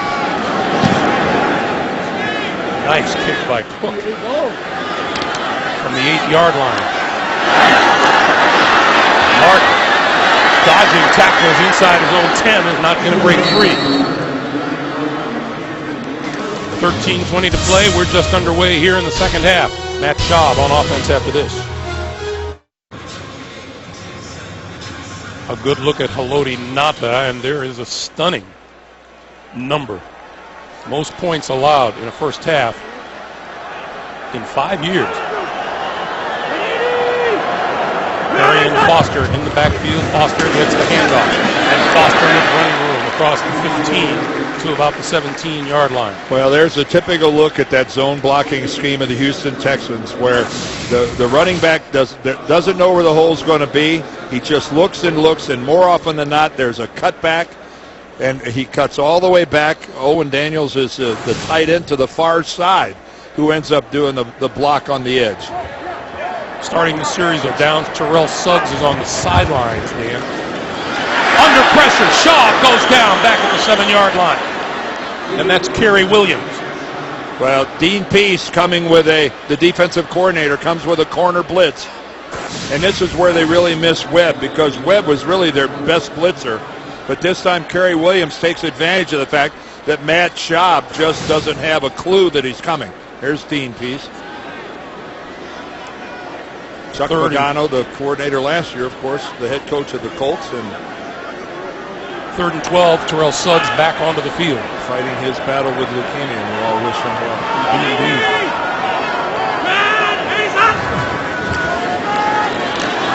Schaub throws it into the dirt. Under pressure, and Houston will kick. I was starting to ask you, Dan, with Baltimore down 26 points, would you play Terrell Suggs the rest of the way? If he's been cleared by the doctors, and if he wants to play, I think they've already reached the conclusion that he's able to protect himself, that he's able to play up to an NFL level. I don't think anyone on the Ravens sideline is prepared to concede that this game is over. They've got big strike capability on offense. A lot of football left to be played with them. So the answer is no. I say let him keep playing. This ball rolls out of bounds short of midfield, so this is going to be terrific field position for Joe Flacco and the Baltimore Ravens. Boy, do they need it.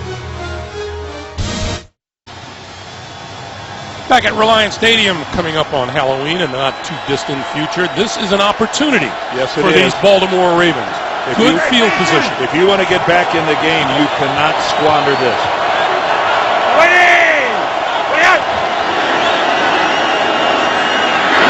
Flacco throws, and that's complete. Inside the 45 to the 42 is Dennis Pitta. Baltimore's first drive of the day went 45 yards. Their next 8 drives totaled 47 yards, including a couple of turnovers. Yeah, we're into the 3rd quarter, and the Ravens, as you see right there, they haven't even gotten 100 yards total offense yet. 97. There's another pass batted down. He is something. Well, there were dueling Texans trying to get in on knocking this one down. You can see Michael Orr tries to take his legs out from under him and doesn't even slow him down at all.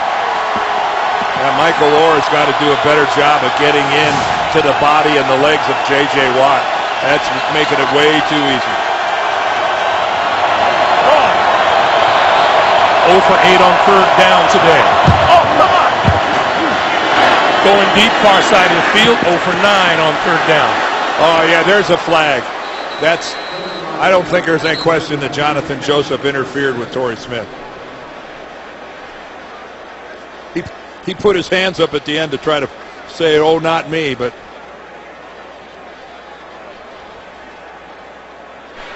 Pass interference, defense number 24 not playing the ball. The ball be spotted, automatic, first down. Well, let's see. The Houston crowd doesn't agree, but no, you can't do that. And then you can throw your hands up at the end, but you can't take your hand and shove the receiver when the ball's in the air. And as you heard Tony Correnti say, not turned around playing the ball just made it that much easier to call. First down at the Houston 21. This is Rice to the 15. Going back to Jonathan Joseph, Dan, he's played himself a pretty good football game for a guy who was in and out of practice with a sore groin and was questionable right up until today. Well, he's liable to be questionable on every injury report for the rest of the season. The groin is a chronic problem. They dealt with it last year.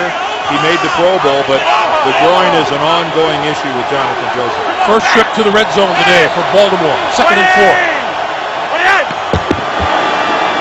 Flacco under pressure, throws incomplete. And Connor Barwin. Joe Flacco has had to pick himself up and dust himself off more than once. Connor Barwin coming in from Joe's right side. Now the good news is Joe was able to see him coming, but you can't give a guy like that. You know, in this defense, Connor Barwin is rushing the passer. You can't let him come in unblocked. That's not like some corner blitz, like you're stunned to see number 98 coming at you. That's a breakdown you can't allow. 3rd and 4.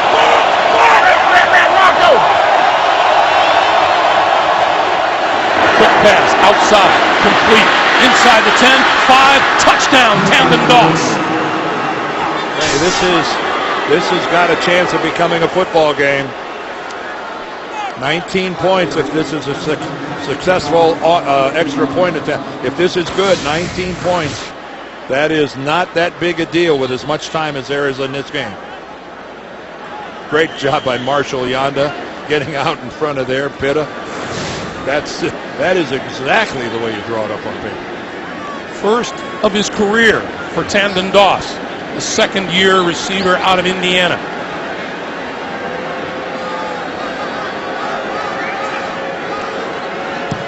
Extra point by Justin Tucker is good. 10:36 to play, 3rd quarter. Ravens jumped, and Doss just got a congratulation from his head coach on his first career touchdown. The Ravens go 47 yards at the 20-yard line. And Steven Spielberg talks about his new film Lincoln and the timeless lessons it holds for today's politicians. 60 Minutes tonight.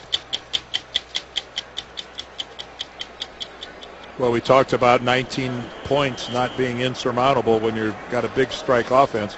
Now that puts a lot of pressure on the Ravens defensively, because if they're to win this game, they have got to do something that didn't happen the first half. They've got to throttle this offense of the Texans.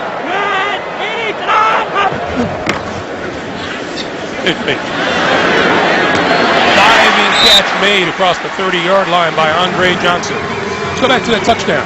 Yeah, it's really a well-designed screen. Here's Doss out here. Pitt is going to get a kick out, and then the 2 linemen are going to come out from the inside, one with a kick out, which is going to be Marshall Yanda.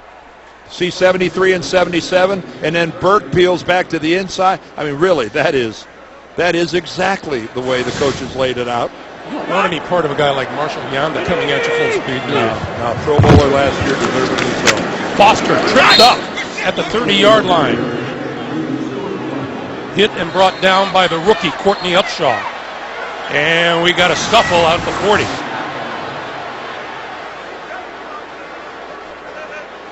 Well, good job by Upshaw getting up, and that's not throwing a block at a ball carrier and hoping he trips over here. That's how you wrap up with both arms, get both legs, and Arian Foster had no place to go. Whoa. Don't scare us with Dan, surprise shot like that. I see that as a look for you in your retirement years. Thank you. That's way too much effort. Shaw going deep down the sideline, has a man open, diving catch made by Kevin Walter. And there's Jimmy Smith again, filling in. Well, he's no longer filling in for Ladarius Webb, but he's playing that corner because Webb's on IR. And once again, Kevin Walter gets a huge advantage and really a nice catch. Remember, in the first half, Walter broke free and Schaub overthrew him. Yeah, he put a double move on Smith. Hey, these Texans receivers, man, they have been laying out for some balls. Foster to about the 33, and Courtney Upshaw again, rookie, 2nd-round draft choice out of Alabama.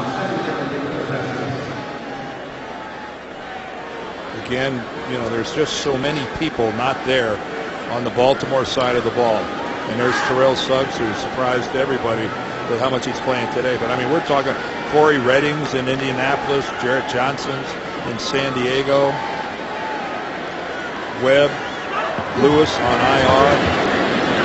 Schaub throwing far side of the field, and that's complete to Andre Johnson, about a yard short of a first down at the 26. Now that's a route and a throw that a veteran quarterback and a veteran receiver are comfortable in doing. And it's tough to defend that back shoulder Andre Johnson, so experienced. Williams was there. I mean, his coverage was pretty good, but there's just sometimes it's just impossible to defend a throw and a catch like that.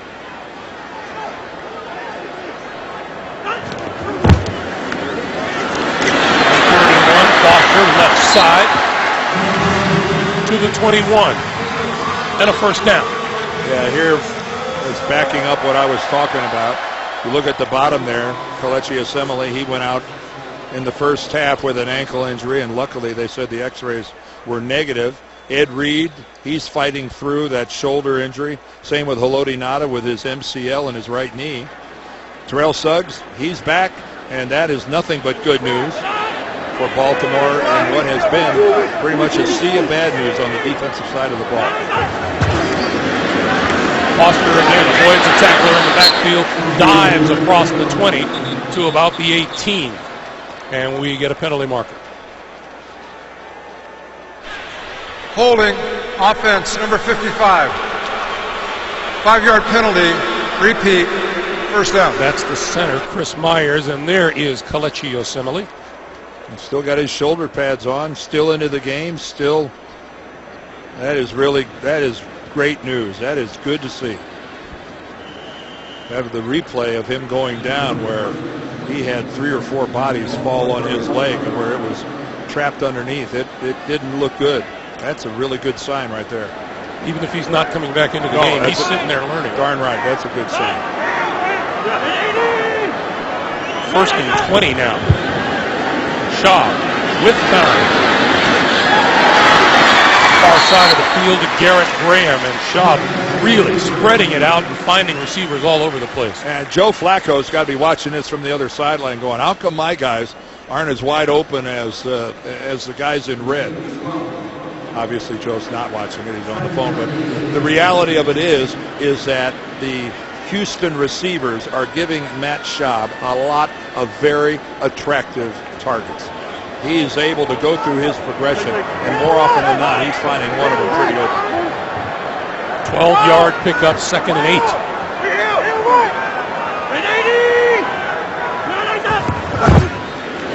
Tate following his block. Ducks inside the 15-yard line. You know, this offense at one time was just pitch and catch between Matt Schaub and Andre Johnson, and look at this.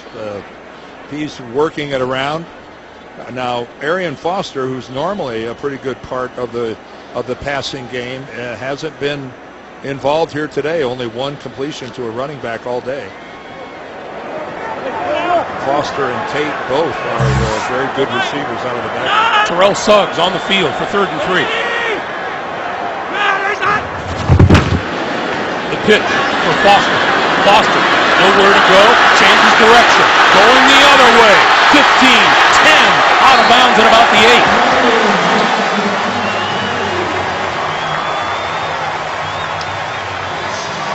Well, no amount of coaching ends up with a result like that. That's just the instincts that you were born with.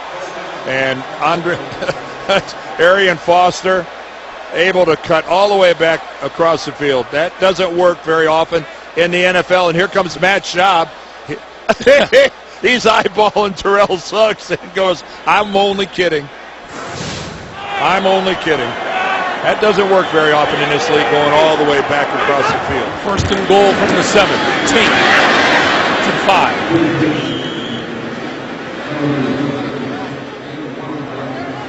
And Foster comes back, and again, a little bit more pushing and shoving.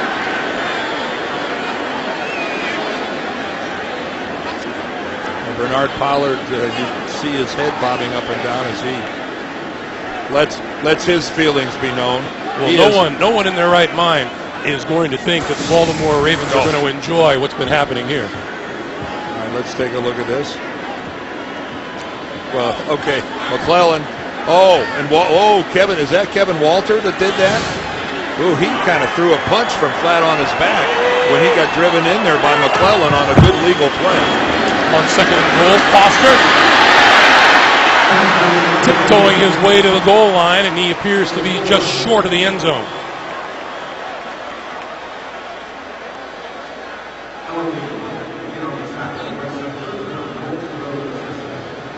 That time Arian Foster looked like he was going to try to take it outside, and then he made that one jump cut right back up into the hole.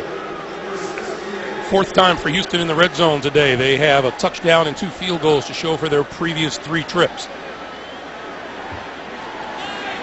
There is Foster.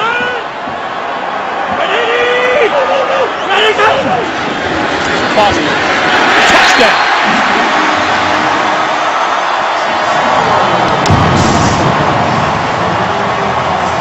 Well, the Texans just did exactly what we said if Baltimore wanted to really truly get back into this game, they couldn't allow them to do.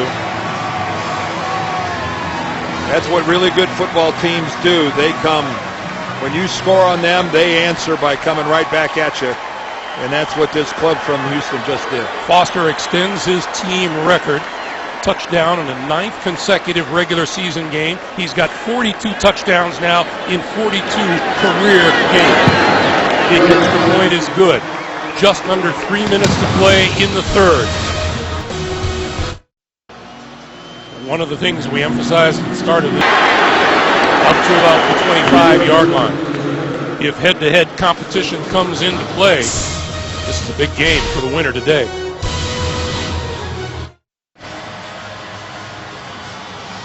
Well, here's what you should do. You should join the NFL and the American Cancer Society in the fight against breast cancer by supporting a Crucial Catch campaign. Visit NFL.com/auction to bid on authentic NFL pink gear worn by players and coaches. 100% of the proceeds benefit the American Cancer Society.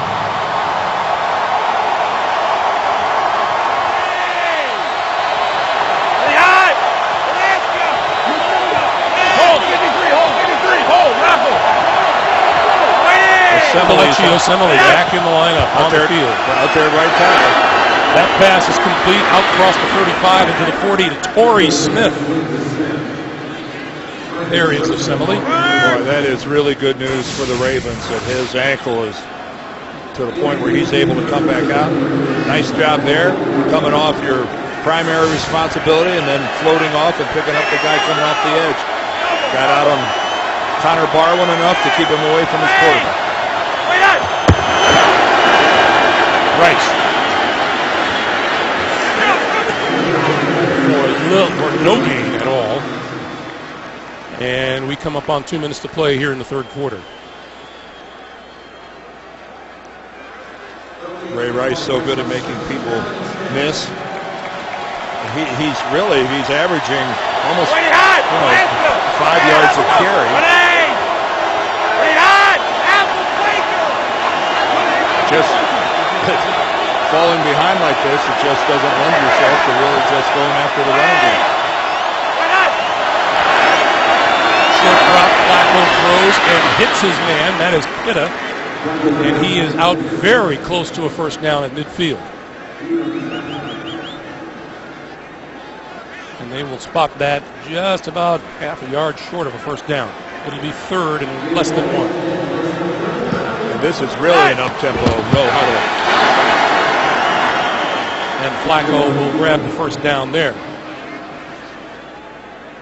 He got up there and snapped that in such a hurry. He did it before the Texans This Baltimore were team able to really get set defensively. This Baltimore team did something unheard of, Dan, being rushed on for more than 200 yards a game the last 2 weeks and winning. And winning both those games.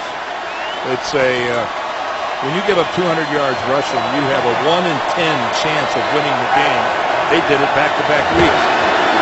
Flacco throws this side and in and out of the hands of Torrey Smith.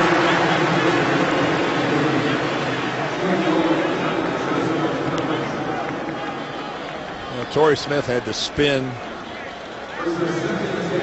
to make that catch, but he was there in plenty of time and the ball was on his hands. The NFL wide receiver's got to make that catch.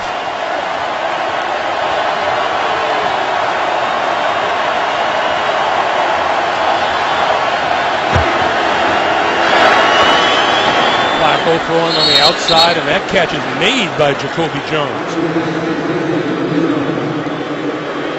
Meanwhile, an interesting week of preparation.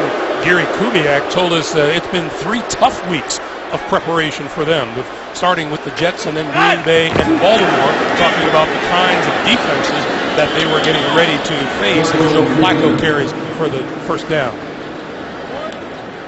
Well, again, with the really quick snap, Joe Flacco took the Texans defensively by surprise and able to move the chains again.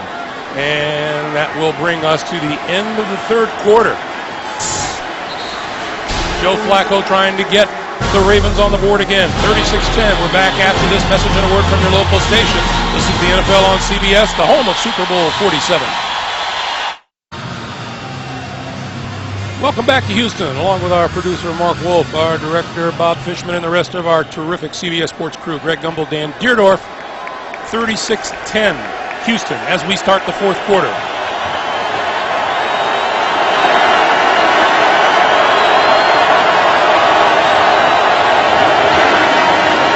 Flacco looking, throwing, across the field, batted down, intended for number 81, Anquan Bolden. Bryce McCain made the play. Boy, and Anquan Bolden doesn't even have a reception yet in this game, and what a play here by McCain. Now, he gets away with a lot of holding. Lots of holding.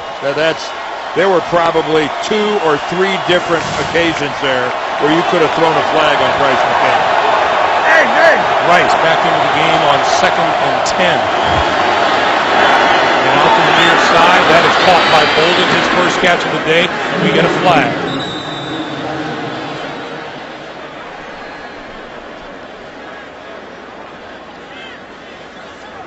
That ball came fluttering out there like Yes, it did. I think it was tipped as well.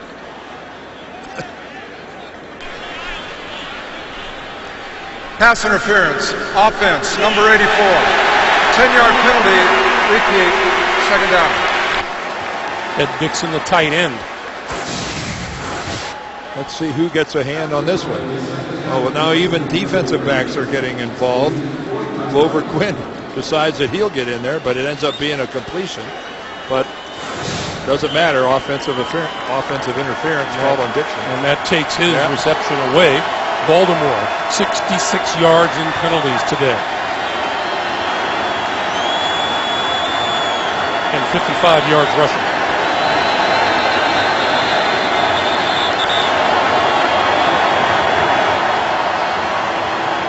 And we get a stoppage of play on the field. Well, there's a challenge flag being thrown. I know you can't call, you don't call interference on a tipped ball, but that's defensive interference. That's defensive interference. Baltimore is challenging the ruling on the field that the ball was not touched by a defender prior to the ball coming to the receiver. Well, there's no doubt that it was touched. Well, not in John Harbaugh's mind, there isn't. That's proof.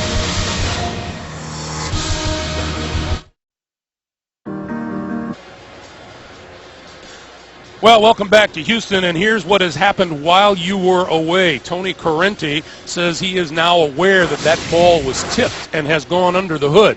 Here's the tip. I don't think there's any question that Glover Quinn gets up and tips the ball. Now it ends up being a completion to Bolden. Now off screen, offensive pass interference is called against Ed Dixon. Now, here comes Tony Correnti back out. We know there's no defensive pass interference on a tipped ball. But this was an offensive pass interference call right there by Ed Dixon.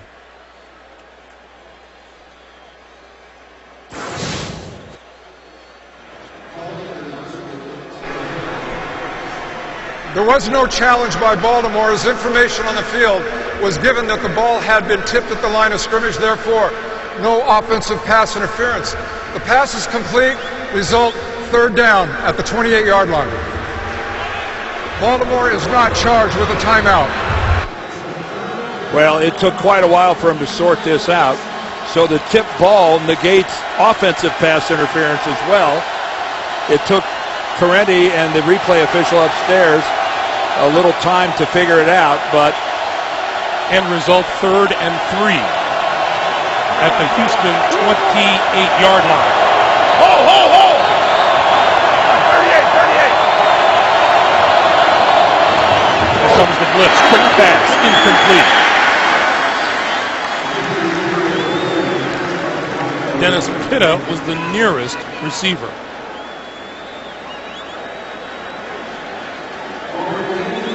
A very frustrating day so far for Joe Flacco. Ray Rice. Now Rice has 11 touches in the game so far, 9 rushes, only 2 receptions. Ray Rice has got to be a bigger, if you're behind, he's got to be a bigger part of your passing game. 4th and 3.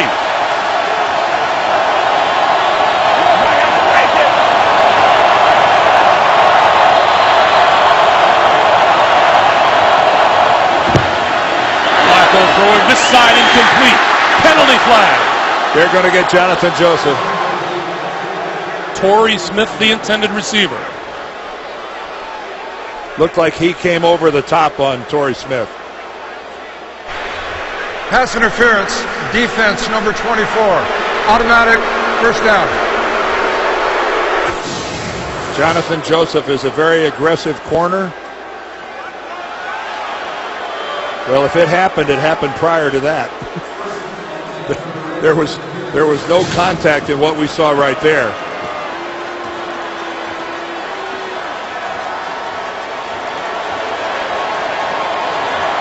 Well, nonetheless, it gives the Ravens a first down. First down just inside the 20-yard line.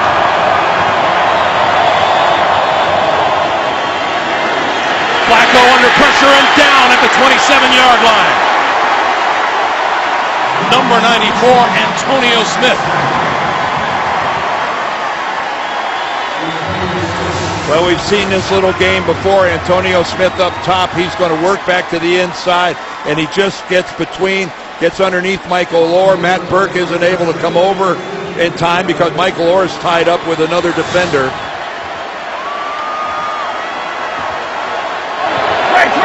Loss of 8, 2nd and 18.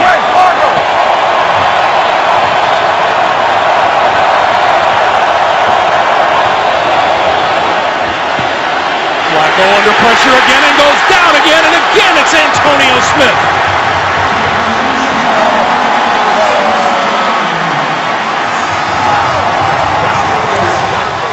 Back-to-back sacks by the same guy.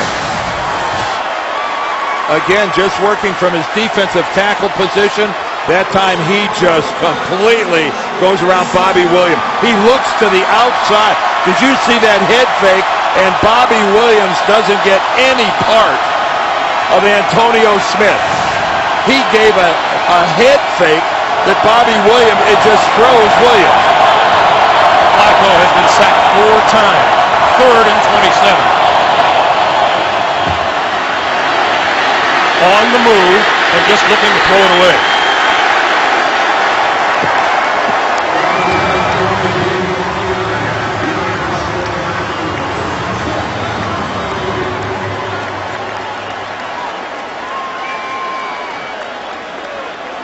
Dan, I'm watching Kelechi Osemele, and he looks like he's just playing on guts, like he can barely move. Well, give him credit for getting out there, but that wasn't. Those last couple were on the other side of the ball. They were away from Osemele. Going to get a 54-yard field goal here. This will be Justin Tucker, whose long is 56. Straight enough and long enough. Tucker puts 3 more on the board for Baltimore.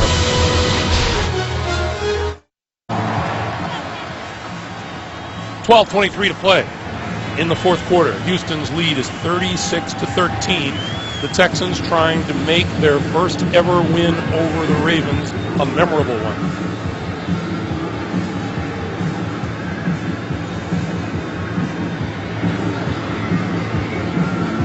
Well, the last time the Ravens scored a touchdown to get them to 10 when they needed a stop. Unfortunately, the Texans went all the way down the field.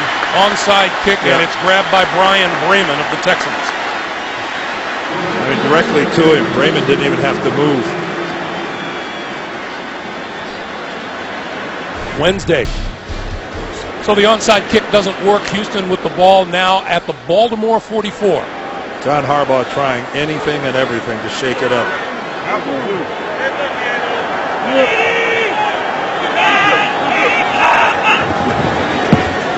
This is Tate, left side, running room. Work through to the 35. 9-yard pickup. It'll be 2nd and 1. When Ben Tate is healthy, what a really attractive alternative he is to Arian Foster. If I remember correctly, Dan, way back when, at the start of this day, he was your sleeper starter. Yeah, you're right, because he's finally healthy. He's been really bothered with that toe, and now he's back healthy. And again, that's a pretty formidable 1-2 punch from the Texans in the running game.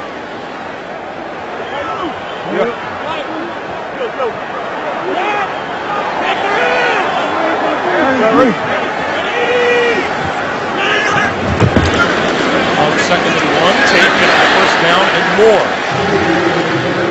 Gets inside the 30-yard line. It'll be a first down.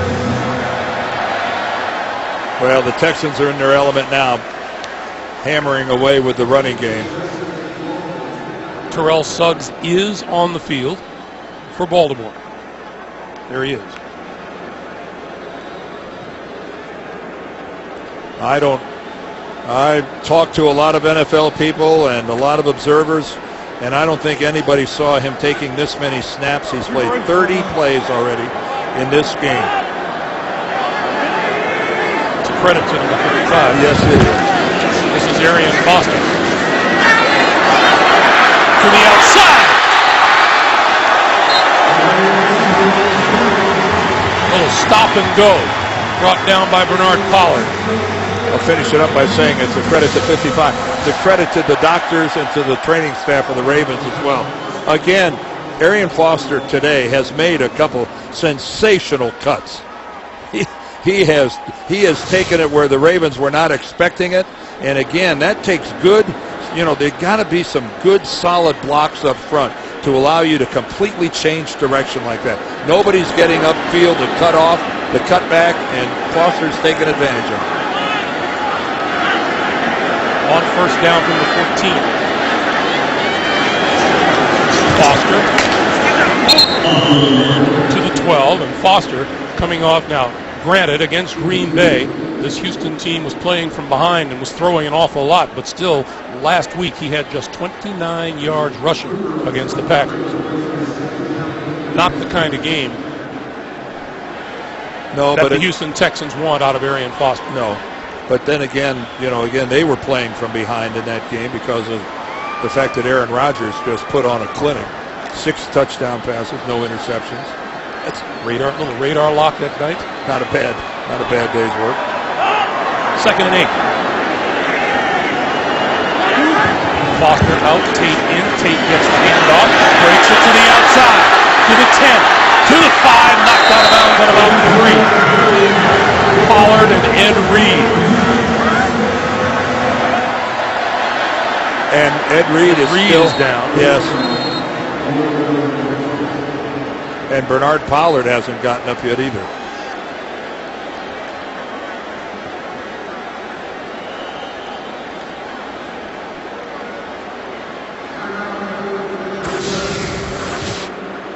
Here comes Ed Reed. He makes a pretty hard hit on Tate, and of course Pollard part of that collision as well.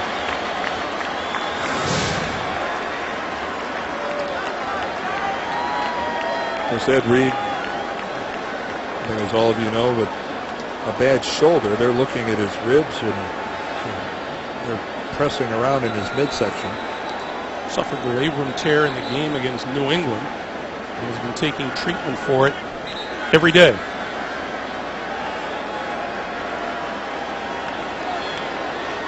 We'll take a break here with 9:19 to play in the 4th.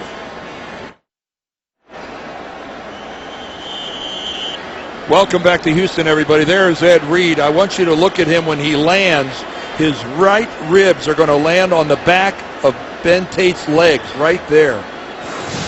And that's what really caused Reed a lot of discomfort. He was wincing as he made the walk back over to the Ravens bench, but bouncing around, that's a good sign. It looks like he'll be back in the next chance he gets. First and goal. This is Arian Foster. Reaching. Touchdown.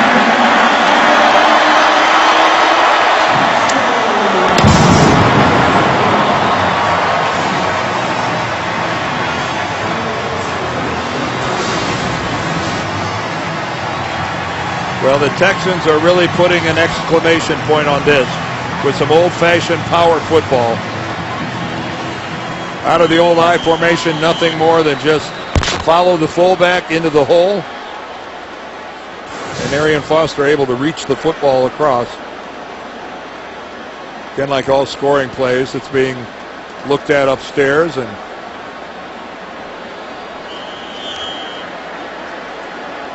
the whistle blew. It's been confirmed.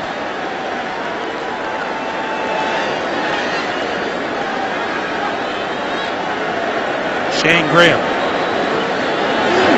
with the 43rd point of the day. And the Houston Texans set a new mark. Most points in franchise history in one game. They've got 43 on the board and lead at 43-13.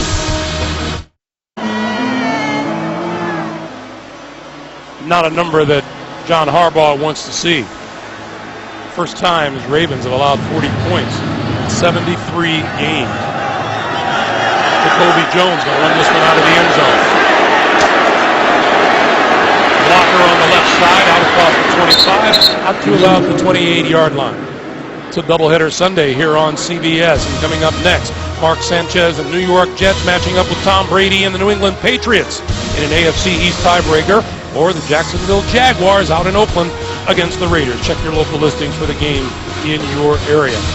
Total defense has been the problem for these Baltimore Ravens, and coming in today, they were 26th in the league, averaging just over 396 today. Well, you know, the good news is that they were only 11th in the points allowed, less than 20 points a game, but that came to a screeching halt here this afternoon.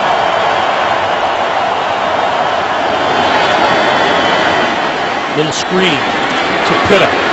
Pitta breaks loose at the 30, out across the 35 to the 36. What Houston has done, which has been impressive, is that the last two times that Baltimore scored, they had a touchdown and then a field goal. Both times after that, the Texans came back with a touchdown drive of their own. They didn't just keep the lead, they actually extended it. And if you can keep Joe Flacco to 15 of 35 throwing, you've done a job. Bolden across the 40 and first down. Brian Raymond making the play defensively. Well, you know, coming into this game in just really a quirky deal, if you can imagine, the only two teams in the AFC that had winning records. And what do we, you know, we've got a little ways to go, but what do you surmise out of this? One, this is a good Texans football team, and B, this is a good but banged up Baltimore team. That's Torrey Smith out getting close to midfield. I'm sure the Texans, having to go in to play Baltimore last year with a rookie at quarterback and TJ Yates, they understand what it's like to be banged up, and I doubt they have a whole lot of sympathy for anybody. Flacco on 2nd and 4. The flip for Rice. Rice with a one-handed grab, but can't make it back to the line of scrimmage.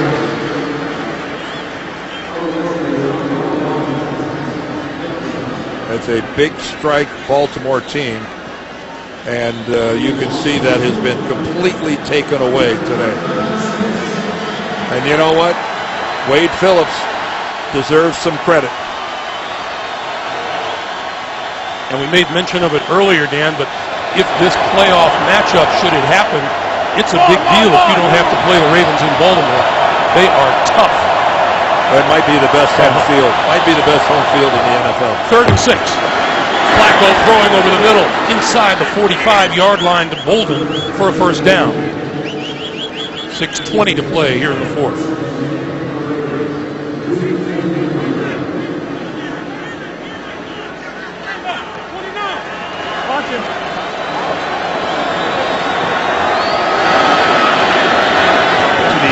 side. That's complete for Rice, and Rice can't escape. Tim Dobbins making the play. As we mentioned, both these teams hit the bye week next week, and then after that, the Ravens will travel to Cleveland while Houston hosts Buffalo. 2nd and 8.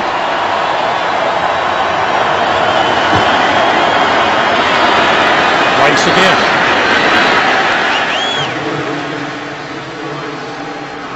Well, Joe Flacco again under duress, just doing all he can do to just dump it off to Ray Rice, who's at the end of this game, if he keeps padding it up like this, you'll look at the numbers and go, well, he was really a big part of this, but the reality in crunch time, he really wasn't. He's got 9 carries for 42 yards. That's a nice average. And 5 catches for 12. Just window dressing. 3rd and 10.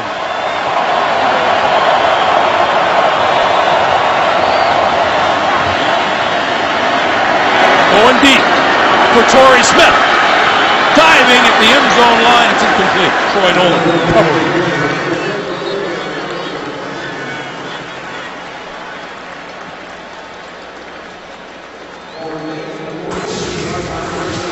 Well, Troy Nolan right now isn't playing the ball, but then he at the last second turns around. But he's got the position. And Torrey Smith actually goes up and takes Nolan to the ground. He became the defender at the very end of it. But Troy Nolan had the inside position. He has every right to that football that Torrey Smith does. 4th and 10. Far side of the field, incomplete, intended for Torrey Smith. And the ball will go over on downs.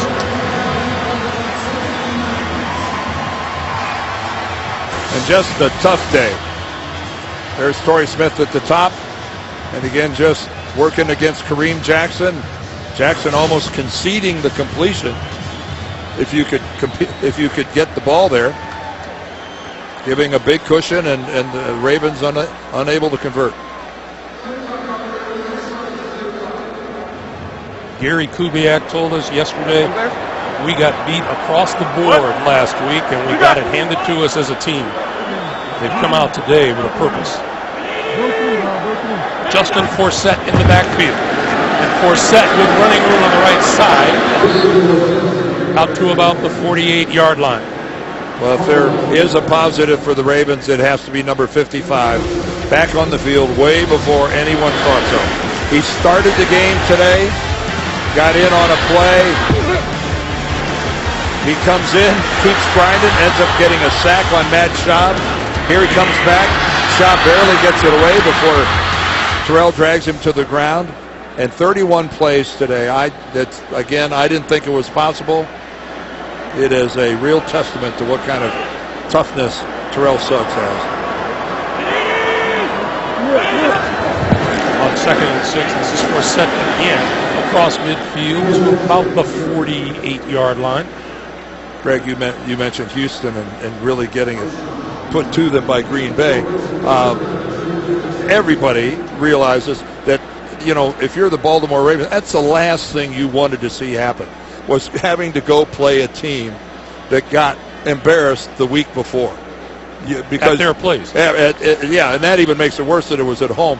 So you're going to get an energized, focused group when you show up, because they're too good a team to lay an egg 2 weeks in a row.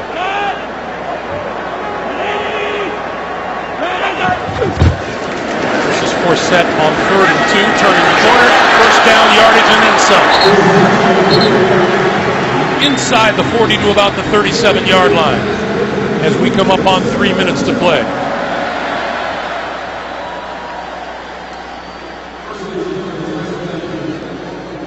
Well, this is not the way anybody wants to head into the bye if you're the Baltimore Ravens. But this is still a good football team. This is just one game, just like the Green Bay game for the Texans was just one game. It's not a division game, and the world will continue to revolve. 407 total yards for the Houston Texans today. It's just the new reality is starting to set in on the Baltimore Ravens, and that is the fact that they are not the dominating defense they once were. And where they would carry a football team, and you'd think to yourself sometimes, we'll just win a game 10-7 if we have to, because that's how good we are defensively. Those days appear to be gone. We called this a heavyweight matchup at the start of the day, and at least for this day, the Houston Texans have proven to be the better team. 2 minutes to play here at Reliance Stadium.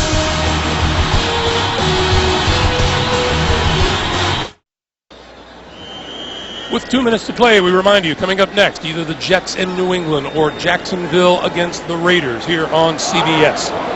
2nd and 7.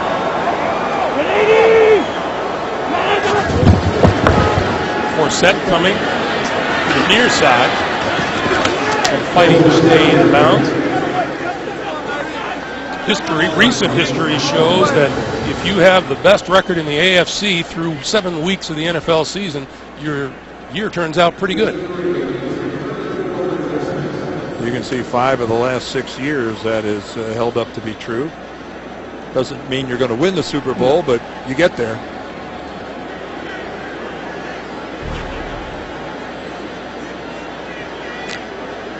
Third and 4.